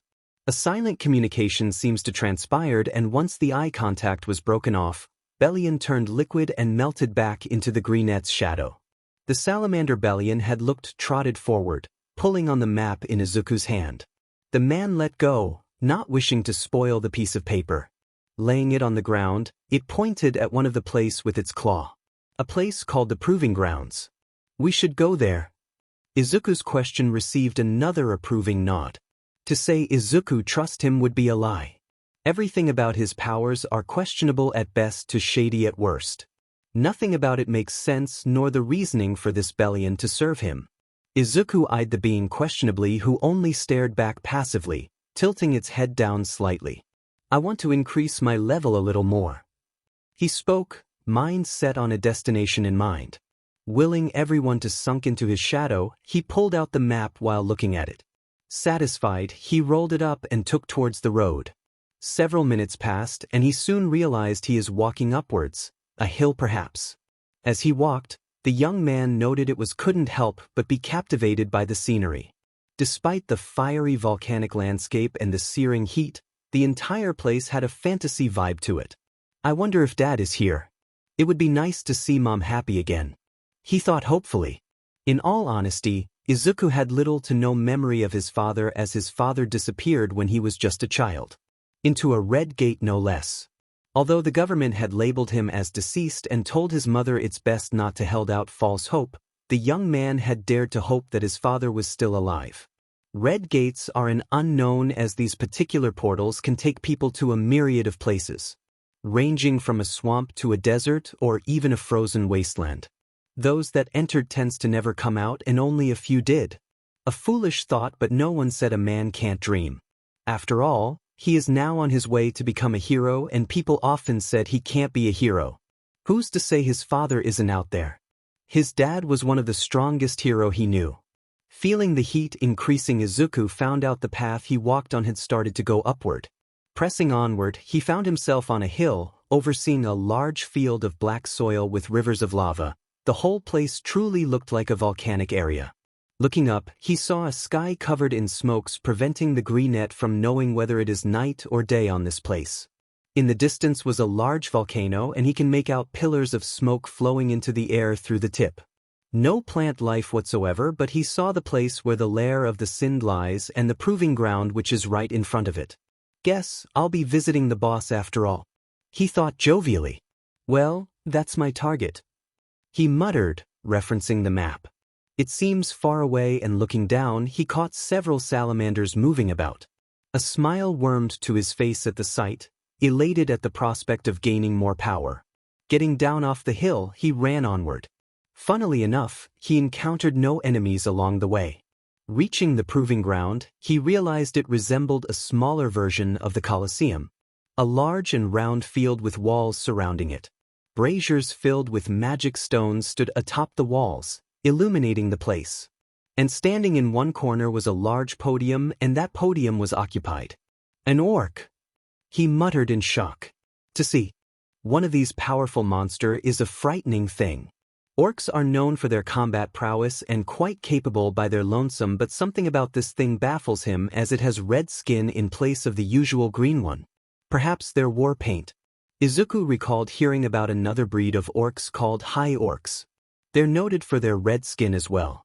However, he can't be certain as its brain was exposed, which is a disturbing sight on all honesty. If anything, its very appearance reminds him of a Power Ranger villain. Hanging above its head was a text box saying "Runaway Construct Mars" in red, forcing the young man to gulp in fear. During his time fighting the lizards, he learned that those with red boxes are the most dangerous to him. Orange are a threat but not a big problem, and white are just easy prey. Welcome, intruder, to the proving ground. It bellowed, spreading its arm in a dramatic manner. Its voice were guttural and sounds terrifying, but this thing spoke in undoubtedly human language. Surprising Izuku as this is the first time he heard a magic beast speak. I see you are surprised. It spoke. It matters not, you will die soon enough. I knew my lord will send you, fledgling user of the king's energy. It matters not, for you will die here. Can't we talk this out? I have so many questions. Izuku's words had the humanoid Hulk glared at him, a vein on the forehead threatening to burst. Slamming down on the podium and web-like cracks spread along the edges. You dirty little Tark have no right to speak to me. You who conspire with the two monarch are but trash. I will have your hide for trespassing into my home. Mars growled, frothing at the mouth. Luckily I have my pets to help me with that. Meet 𝐬𝐬𝐴 and 𝐴𝐬𝐴, they wish to speak to you for murdering their children. Unconsciously, Izuku took note of the terms the monster had used. This place is his home. And what does it mean by monarchs? What is he even talking about? Izuku have no friends, but he was certain he conspired with no one at all. And certainly no kings of any kind are his friends. Children? You mean the salamanders? He gasped in shock.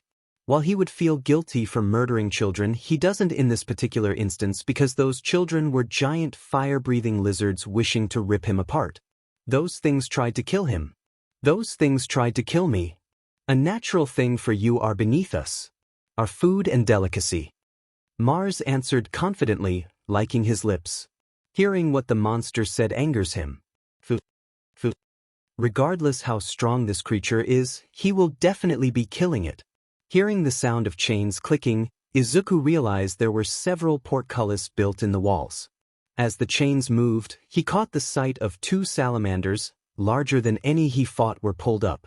Both were equipped with armor covering their legs and underbelly, their most exploitable weak spots. Their names were glowing orange, signaling they aren't a major threat at all to him. Looking back to the orc, he was surprised to see his hands turning into a pair of hammers. In one double hammer overhead swing, Mars destroyed them, sending bits of stones and dust flying about in an explosion. Izuku winced when one landed on him and dodged some of the ones that almost hit him. A shadow growing underneath, Izuku quickly moved out of the way and managed to evade the high orc who had leapt down to greet him. The monster grinned, brandishing the transformed appendages menacingly. 𝐬𝐬𝐴 and 𝐴𝐬𝐴, the two salamanders growled as they approached, standing by their MSDR's side. You have a quirk? Izuku exclaimed in shock. How? It doesn't make any sense whatsoever. There are so many things he wants to learn right now. Only humans have quirks, so how can this thing can use one? My king may have been a worthless piece of schrock, but he had granted me power. One that I will use greatly. He roared. Come, filthy Tark, and face Mars, future king and saviors of orcs. Before he can do anything, Mars rushed forward with a grin fitting for a psychopath. A literal hammer hand swung upwards in an uppercut. Instinct kicking in, Izuku managed to dodge the hammer by an inch. Powerful wind pressure generated from a mere swing had the man fly backward, stumbling as he tried to get up. By the time he did, Mars was already upon him. Grinning maniacally as another blow in the form of a double hammer swing came down hard. As it was brought down, Izuku knew instantly he wouldn't be able to dodge the attack. A black shadow burst forth, causing Mars to immediately leap backward high into the air, somersaulting before landing on his feet. Perched atop the building like a gargoyle, a predatory grin on the face as the monster looked down.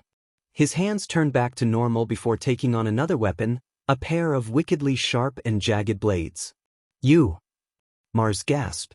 The shock wore down quick and a smile etched its way in. But of course. How foolish of me to think he would fight alone. Very well, you can be my training partner. Taking note of the monster's reaction and change of limbs for future scrutiny, Izuku got up. For now, he got work to do. Thanks, Izuku muttered, taken aback by Bellion, who had flowed out of the shadow, standing at the ready. The only acknowledgement was a small little nod and a faint smile before refocusing on the enemy. Sword raised, and in one swing, the blade extended into a WHP and moved forward, cutting through the air with relative ease. Cackling like a maniac, Mars leaped out of the way, missing the serpent-level speed jab. Take care of Mars, I'll handle 𝐬𝐬𝐴 and 𝐴𝐬𝐴, Izuku ordered, receiving a slight nod as Bellion ran forward with the sword. Leaping over the two giant fire-breathing lizards, he landed on his feet. The WP sword flew through the air at a blinding speed, with Izuku noting he can still barely perceive their movements, even with the upgrades. In the blink of an eye, the massive wall standing before him was cut down into pieces. Crashed into the so-called construct, disappearing behind a cloud of dust as the two flew out of the building. Hearing their weapons clashing eventually became harder as they became weaker. Izuku surmised they are moving far away from this place. Izuku's particular order wasn't just out of pragmatism but slight fear. Even though Bellion had fought on his side, he still find where that warrior's loyalty lies. For all he knew, that angelic monster is their cohorts and this entire act is a facade. "I'll take you two on," Izuku spoke, cracking both knuckles as he settled into a boxing stance. Willing the other summons to come forth, they snarled and bared their fangs at the two larger lizards. Phobos and Deimos are now enraged. Their strength, dexterity, and vitality increased by 50%. Phobos and Deimos are now incapable of feeling pain, right? Maybe it isn't the best choice. Izuku swallowed down the fear building in his throat. He wasn't expecting the two to get an enhancement. Though Mars did mention how the two lizards were their parents. Wonder which one is male and female though. As he eyed the two giant lizards nervously, he knew the summons under him has no chance of winning. Even after all the monsters he killed, these two are still considered a threat, implying they are quite powerful on their own. Comparing the two with the summons under him is like comparing a leopard with a rhino. The difference in size is hard to ignore, and the same goes for their strength. Excluding Belian, none of the summons are any higher than normal grade. Truthfully, he doesn't have high hopes for the salamanders under him to win, but beggars can't be choosers. Only one thing to do now. "Half of you distract him while the other half with me," Izuku ordered, quickly running for the first hiding spot he can see, all the while making sure he covers a big distance. The summons sprung to action as they followed their 𝐀𝐮𝐬𝐴 orders. Turning around, Izuku caught how the summons was doing relatively well. Keyword, relatively, considering they're just relying on hit-and-run tactics against the two big lizards, spitting ball of gaseous flames and evading large claws at the same time. One or two summons who weren't fast enough get unceremoniously stomped to the ground, regenerating enough of themselves to get another claw for their efforts. Bringing up character sheets, Izuku paled slightly at the numbers dropping steadily. 1 minute is what he needs to regenerate some mana, but those numbers pales are dwarfed by the amount consumed. Hopefully, Belian doesn't suffer like the salamanders. He needs to do something to win this. "I can't just blindly rush in, they're stronger than my summons and me combined." Quick think. He muttered before an idea popped into mind. "Right, I trust all you guys, so here's the plan." Izuku paused, taking a quick breath and exhaling before continuing. "We need to get rid of those armors. Distract them and I'll try to deal the finishing blow." The remaining 8 shared a look, uncertain about the proper reaction before turning towards him and nodding. Once settled, he signaled them to charge forth. A stupid thing to do, but there's nothing else he can rely on. Picking up 2 rocks, he hefted them, testing the object's weight for a moment. Satisfied, he settled into a baseball pitcher's stance, aimed, and hurled one as hard as he can. The object sailed fast and hard through the air and, much to his amazement, landed squarely on Phobos' left eye. The best part was the lizard turned its head, being the one who allowed Izuku to land a hit. User has blinded Phobos' left eye. Target suffers 50% loss in visibility. Snarling upon catching Izuku in its one good eyesight, it barreled forward. Naturally, the man ran for dear life towards the outside. Taking a deep breath to calm the nerves, Izuku ran towards the monster. Seeing how its mouth is glowing red, Izuku had an inkling of what would be its next choice of move. Closer. He thought to himself as he slid underneath it. Immediately, his hand reached out and grabbed onto one of the leather straps, stopping himself dead on track in the process. Raising the rock, he smashed the object into one of the metal pieces holding the armor together. Once that was settled, Izuku quickly crawled out and tried to get away, getting up as he did so. Sadly, he only managed to move 1 step before getting stepped on. Unwilling to die, he raised both legs to grab a hold of it. Confusion blossomed at seeing how the clawed foot didn't come down. Pain erupted from his back, sending him sprawling across the ground and into the wall. Looking up, Izuku's vision blurred, but he saw the lizard grinning, massive tail waving around in a mocking taunt. It didn't take a genius to figure out how that monster had tricked him. The man moved but found it hard to breathe. Every time he does so, it felt like something is pressing down on him. "Damn you, stupid lizard," Izuku thought. User has suffered 6 broken ribs. Lungs are now punctured. User lost 387 HP. User is now afflicted with internal bleedings and will lose 13 HP per 30 seconds. Right, I guess now is the best time to use darkness transfer. The man idly thought. With the expanded mana bar, he can now perform the spell, and last he checked, he still has just enough to use the spell. At first, he didn't know what to do but decided to simply place his hand on the wounded area. Taking a deep breath, he has begun to concentrate. Here goes nothing, Izuku muttered dreadfully, clasping onto his chest. Acting fast, he decided to cast darkness transfer onto himself. Truthfully, he doesn't know if it will work on the user as the skill never explicitly stated such. It stated it can only be used on individuals rich with mana of darkness. And considering he has the skill and the mana needed, it might be worth a shot. Cold sensation swept across the greenette's chest, enveloping the man's entire being in an instant. Taking a deep breath, Izuku concentrated harder and poured everything. The sensation was not too dissimilar to taking a cold bath, refreshing and dare the greenette to say pleasant. The pain dissipated within seconds and a new feeling settled in. User can no longer feel pain. User's strength, dexterity, and vitality have temporarily gained an increase of 20 points each. User only heals 20 HP. Effects will last for 1 minute. Due to low mastery over the spell, user is unable to properly heal wounds and cure the debuff. Well, that's good to know, he numbly thought. The first thing he will do after all of this is done is to experiment and practice these spells. So many things needed to be done to ensure he functioned properly. Feeling the searing heat, Izuku saw a ball of gaseous flame flying toward him. Rolling out of the way, Izuku picked up a rock along the roll and got up. Aimed at the target intended and loaded hand reared in the back, he hurled as hard as he can.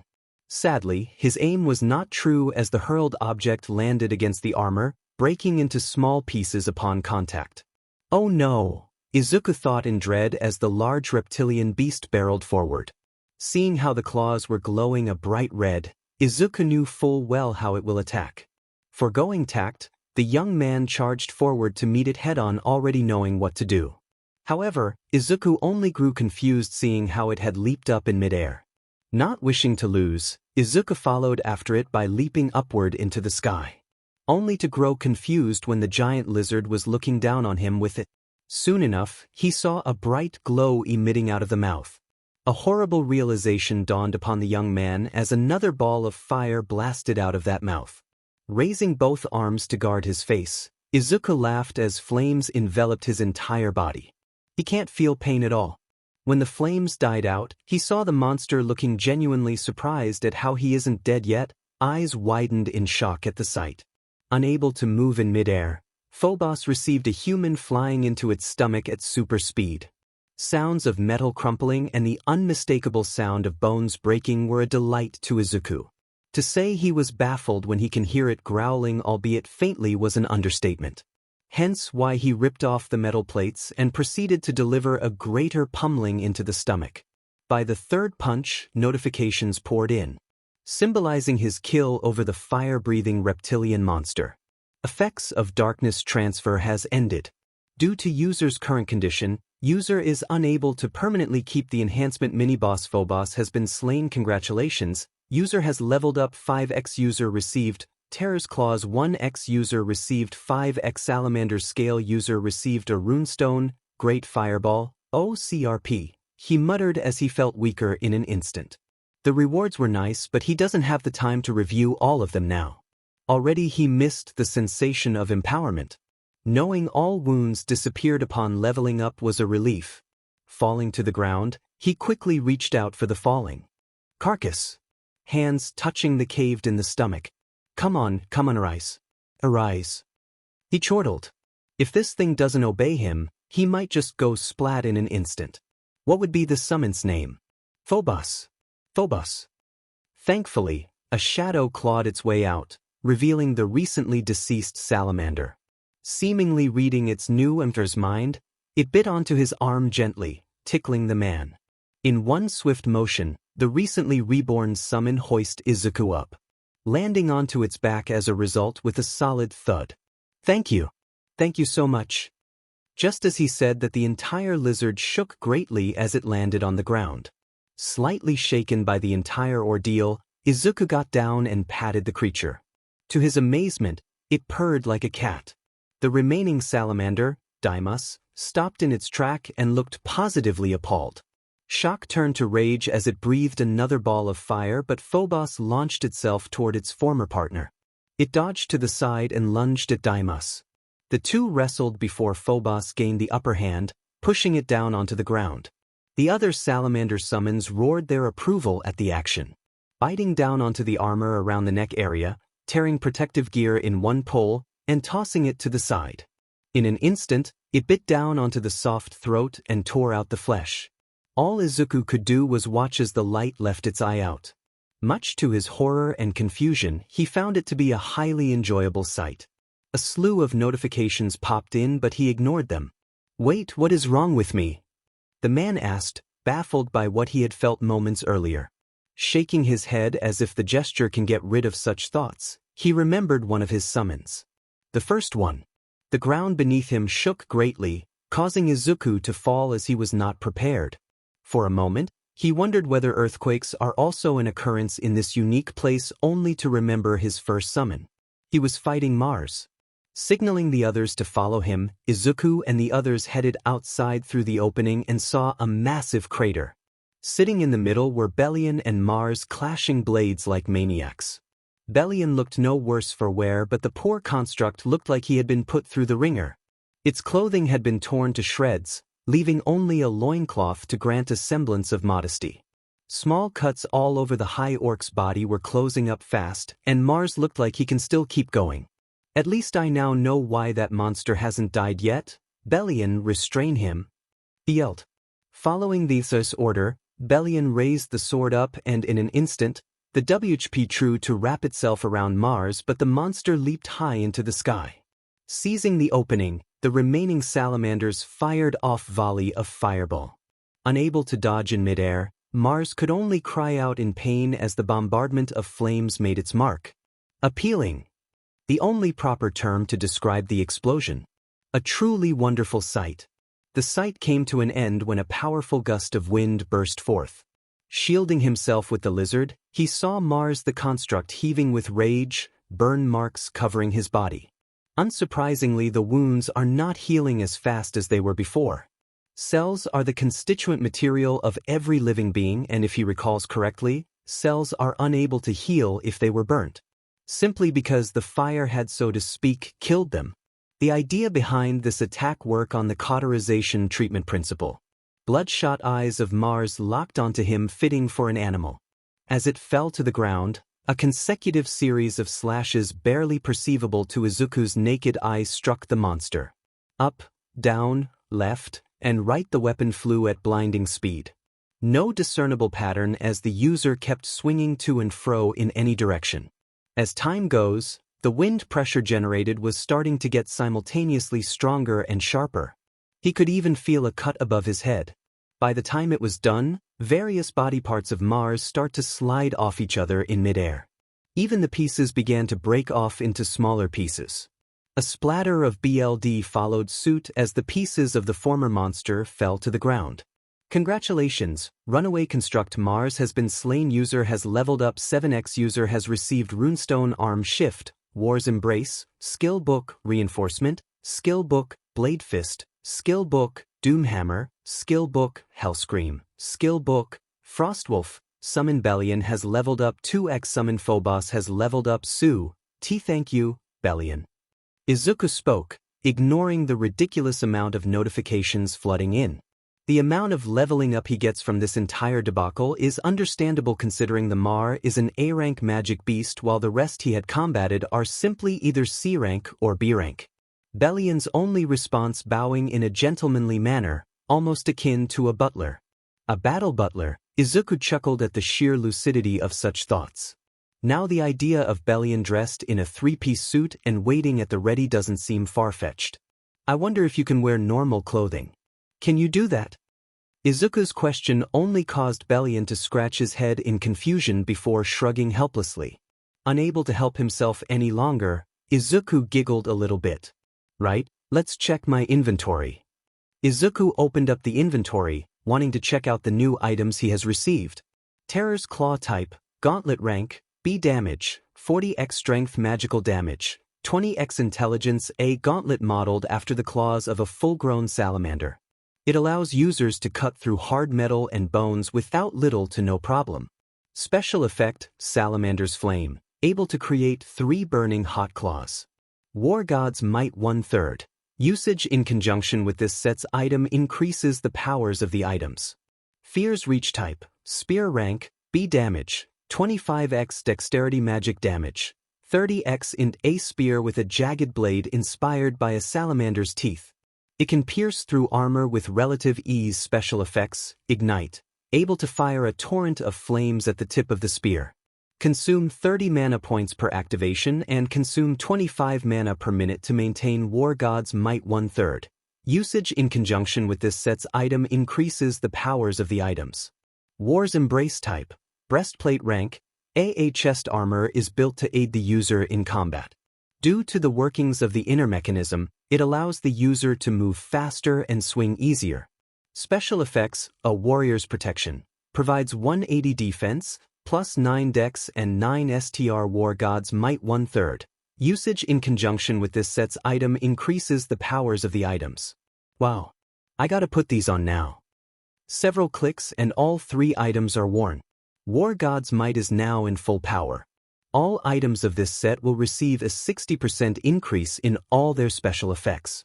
Terror's Claws and Fear's Reach will receive a 50% increase in physical and magical damage. To the Greenet's amazement, all 3 pieces of equipment fit on like a glove. All 3 items were made for him and they felt comfortable too. The gauntlets and spear shared the same coloration and had a scaly look to them. Fitting given he received the 2 from killing lizard-like magic beast. I guess I can ask 𝐀𝐮𝐭𝐡𝐨𝐫 for help after this. He muttered as he experimentally jabbed at the air. The weapon felt slightly awkward in his hand. War's Embrace provides protection and increases his speed and strength by a good degree. While it was a shame he couldn't take Mars as a soldier, Bellion's actions weren't entirely unnecessary. After all, that thing has a healing factor. And a strong one, as Mars was able to keep up with Bellion. Well, whatever. I still got some runestones out of this and powerful summons. Izuku sighed, smiling at the rewards he has received. Though I feel like I am forgetting something. Mars. The sheer volume of that cry was incredibly brutal, causing Izuku to close his ear as a result. To put it simply, it sounded like multiple walruses bellowing at the same time, only amplified by 10 times. The ground started to shake yet again, much to his confusion. How dare you? How dare you? How dare you kill my brother? If possible, the voice sounded deeper and far more beastly compared to Mars despite the almost whiny tone. Turning towards the source, he saw a giant figure walking out of an opened gate followed by several towering statues. Well, waddling is a more fitting term for the leading figure's movement. As it moved closer, he could make out several things about this creature. A Cyclop, a powerful B-rank monster known for their impenetrable hide and great strength. Much like their mythological counterpart, these monsters are recognizable for their single eye and their immense physical prowess. In other words, they are known to be absolute juggernauts in physical matters. Suddenly Izuku felt the luck stats deserve major attention. The 2 offensive items he received aren't very effective against this monster since they deal fire-based damage. What drew Izuku's attention was a single spear held in both hands, although he used that term loosely. The spear's blade was too long and wide, unlike most he had seen. Also, the entire thing was pitch black. For reasons unbeknownst even to himself, he felt something uncanny about that weapon. Like something is compelling him to take it back. Runaway construct Vulcan stone, construct magma, construct 1 Cyclop, and 4 constructs. Or rather 5 constructs. Not that any of that matters, to begin with. Memorizing the monster's unique name and the other constructs for future reference later, he settled into a stance similar to one often used by Psycho. Vulcan and the other golems aren't a threat, that much is obvious considering all their names are glowing a bright orange. Oh Mars, I told you to wait for me to complete programming the constructs, but you just have to try to stall for time. He ummed, wiping a single tear from its only eye, a smile revealing a disturbing row of crooked teeth. Izuku's skin crawled when he saw little pieces of flesh stuck between the teeth. But it is all right. We will complete our vision, freeing the Cyclopes from the horrible reign of that trash, 𝐀𝐮𝐭𝐡𝐨𝐫, and that 𝐵𝗧𝗘𝗍𝗪.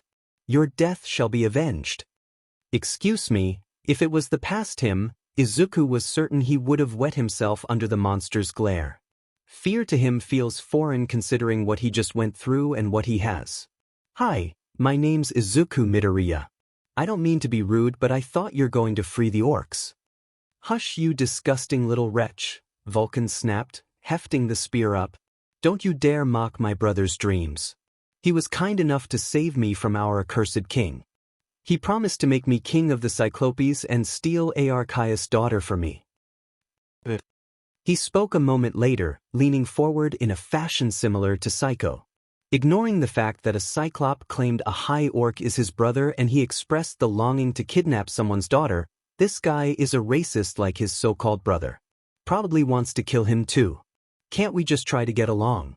Look, I'm sorry to say this, but I just murdered your so-called brother. Not true, but Bellion does serve him, and by an extension he did it. To emphasize his point, he makes a jab towards the remains of Mars, lying at the back in that crater. I don't want to be rude, and I just want to learn about you people. So, can't we just get along? Vulcan paused briefly before smiling, literally glowing up in the process, and hurled the spear. Immediately Izuku rolled to the left. Getting up, he saw how the spear tore through the earth with relative ease. Bellion with me, the others take on the rest. At his words, they went to work. Vulcan roared in anger as his body began to glow a bright orange in a literal sense. Already he can feel the intense heat by merely standing in such proximity. Brows matted with sweat as he tried to jab at the monster only for it to be easily deflected by a massive heat. Bellion seized the chance to step in and swipe the sword at the shin, cutting up the leg. Blood spilled as the flesh was rendered with ease. The monster cried out in pain before reaching for Bellion. Luckily the angelic warrior sidestepped and kicked at the offending appendage. Despite the broken leg, Vulcan swung a meaty fist at Bellion. Izuku quickly stepped in, intercepting the attack by jabbing the spear deep into the outstretched hand. Pouring mana into the spear, the blade ignited and fired forth a burst of powerful flames. Though confusion colors the young awakened when the monster doesn't even look annoyed. Vulcan even looked mildly entertained by the act. Ah, humans are truly idiotic as I had imagined. 𝐀𝐮𝐭𝐡𝐨𝐫 might have been a 𝐵𝗧𝗘𝗪, but he was never wrong. For your info, flames to us Cyclopes are practically harmless. The one-eyed monster laughed, delivering a kick to Izuku's stomach. Black length wrapped around it and pulled down the multi-layered legs in an instant. Pulling out the spear, Izuku rammed the butt into the knees. Runaway construct Vulcan has suffered a broken knees. Runaway construct Vulcan mobility is reduced by 20% DMNU. Vulcan roared, wildly swinging both arms. The two backpedaled away, not wanting to get hit. However, Izuku wasn't fast enough and received a blow to the chest. He can hear the sounds of bone breaking and incredible burning sensation on him. Perhaps he held a quirk of his own. He doesn't know much about Cyclopes, but he was certain none can generate heat. Ignoring the notifications, he has begun to pour as much mana as possible into himself. Already the bones began to mend and a feeling of empowerment coursed through him. Izuku has begun to force as much as possible, wanting more of this sensation. Hearing something creaking, Izuku turned and saw the giant black spear begin to pull itself out of the earth and flew towards him. Jumping high up into the air, Izuku dodged and landed back on the ground. Watching the one-eyed giant laughing as he brandished the spear. Surrender and die for me. Your death will make Midnight grow stronger. Midnight? Is that the spear's name? Out of the corner of his eyes, Izuku saw how Bellion's hand twitch. Or it might just be his imagination. What does the spear have to do with him? Seems to mean something to the angel. I told you to hush. Vulcan roared by swinging the spear. The two leaped out of the way. I'll ask questions later. Right now, let's take down Vulcan. Bellion gave another affirmative nod and dashed forward, bringing down the sword in an overhead arc. Easily Vulcan countered by bringing up the spear, parrying the blow with the polearms. Steel clashed as the two were locked in a deadlock, and impressively Vulcan proves to be the summon's equal. Grabbing 𝐻𝐵lion by the head with one hand, 𝐻𝐵lion silently screamed under the incredible heat, kicking the monster in the belly as a result. The grip loosened, the angel leaped back using the Cyclops as a springboard and swung his sword, cutting off the monster's hand as a result. The appendage fell to the ground as Vulcan screamed, clutching the stump at the same time. Seizing the opportunity, Izuku dashed in and delivered a powerful punch to the liver using Terror's Claw. Enraged, Vulcan brought up his knees to strike, but Izuku's spear met the approaching organ. Flesh gave way as the spear made way deep into the appendage, its sharp end poking out of the other end. As bonus, Izuku twisted the spear, causing Vulcan to freeze up in pain. Unrelenting in his attacks, Izuku delivered a series of punches and kicks, foregoing the spear in favor of attacks. A wild haymaker meant to drive Izuku off was intercepted by 𝐻𝐵lion. Despite the loss of his second hand, Vulcan's scream was silenced as 𝐻𝐵lion joined in, twisting through the air before kicking the giant in the head. Izuku winced as he watched the head-dented blood leaking out of the wound. Looking confused, Vulcan grabbed his head in confusion before 𝐻𝐵lion separated the head from the shoulder. A clean and smooth cut courtesy of his very own sword. User has defeated runaway construct. Vulcan user has leveled up 5x. User has received skill book, Soul Sight, skill book, Soul Fusion, Runestone Heatwave, skill book, Metallurgy, Worker's Ring. Summon 𝐻𝐵lion has leveled up 1x. Great, it's finally over. Izuku sighed, turning towards the summons under him. Only 2 constructs remained. Both were the stone constructs, and they looked like they were on their last legs as well, seeing how some had their body parts such as a leg or an arm destroyed. The 2 magmas are already on the ground defeated. It's only a matter of time now. Izuku watched as 𝐻𝐵lion walked to the corpse before bowing to it. Is he paying respect to the Cyclops? So why? However, the young hero in training knew not to inquire about 𝐻𝐵lion considering his inability to speak. Picking up the so-called midnight. For a moment, he caught a melancholic expression on his face before the warrior steeled himself and offered to Izuku. For me, what? He asked. 𝐻𝐵lion offered no answer and instead knelt on one knee. Getting embarrassed and slightly frustrated by the action, Izuku could only grunt before picking it up. The spear, much to his amazement, began to shrink and became a normal-sized spear. Picking it up, Izuku marveled at the touch. Even more so at the stats it possessed. Midnight Teardrop type, Sword Spear Hybrid rank, once a legendary spear forged by a god and given to his most trustworthy subordinate. When the mighty warrior turned to the dark side, the weapon followed its master as if it was alive. Transformed by its wielder in grief, it strikes down those who wield the power of light. Now reduced to a shell of its former glory, it holds only a fraction of its true power. Damage, 90x strength plus dexterity. Special effects, locked. Can only be unlocked once it attains a certain degree of power. Special effects, locked.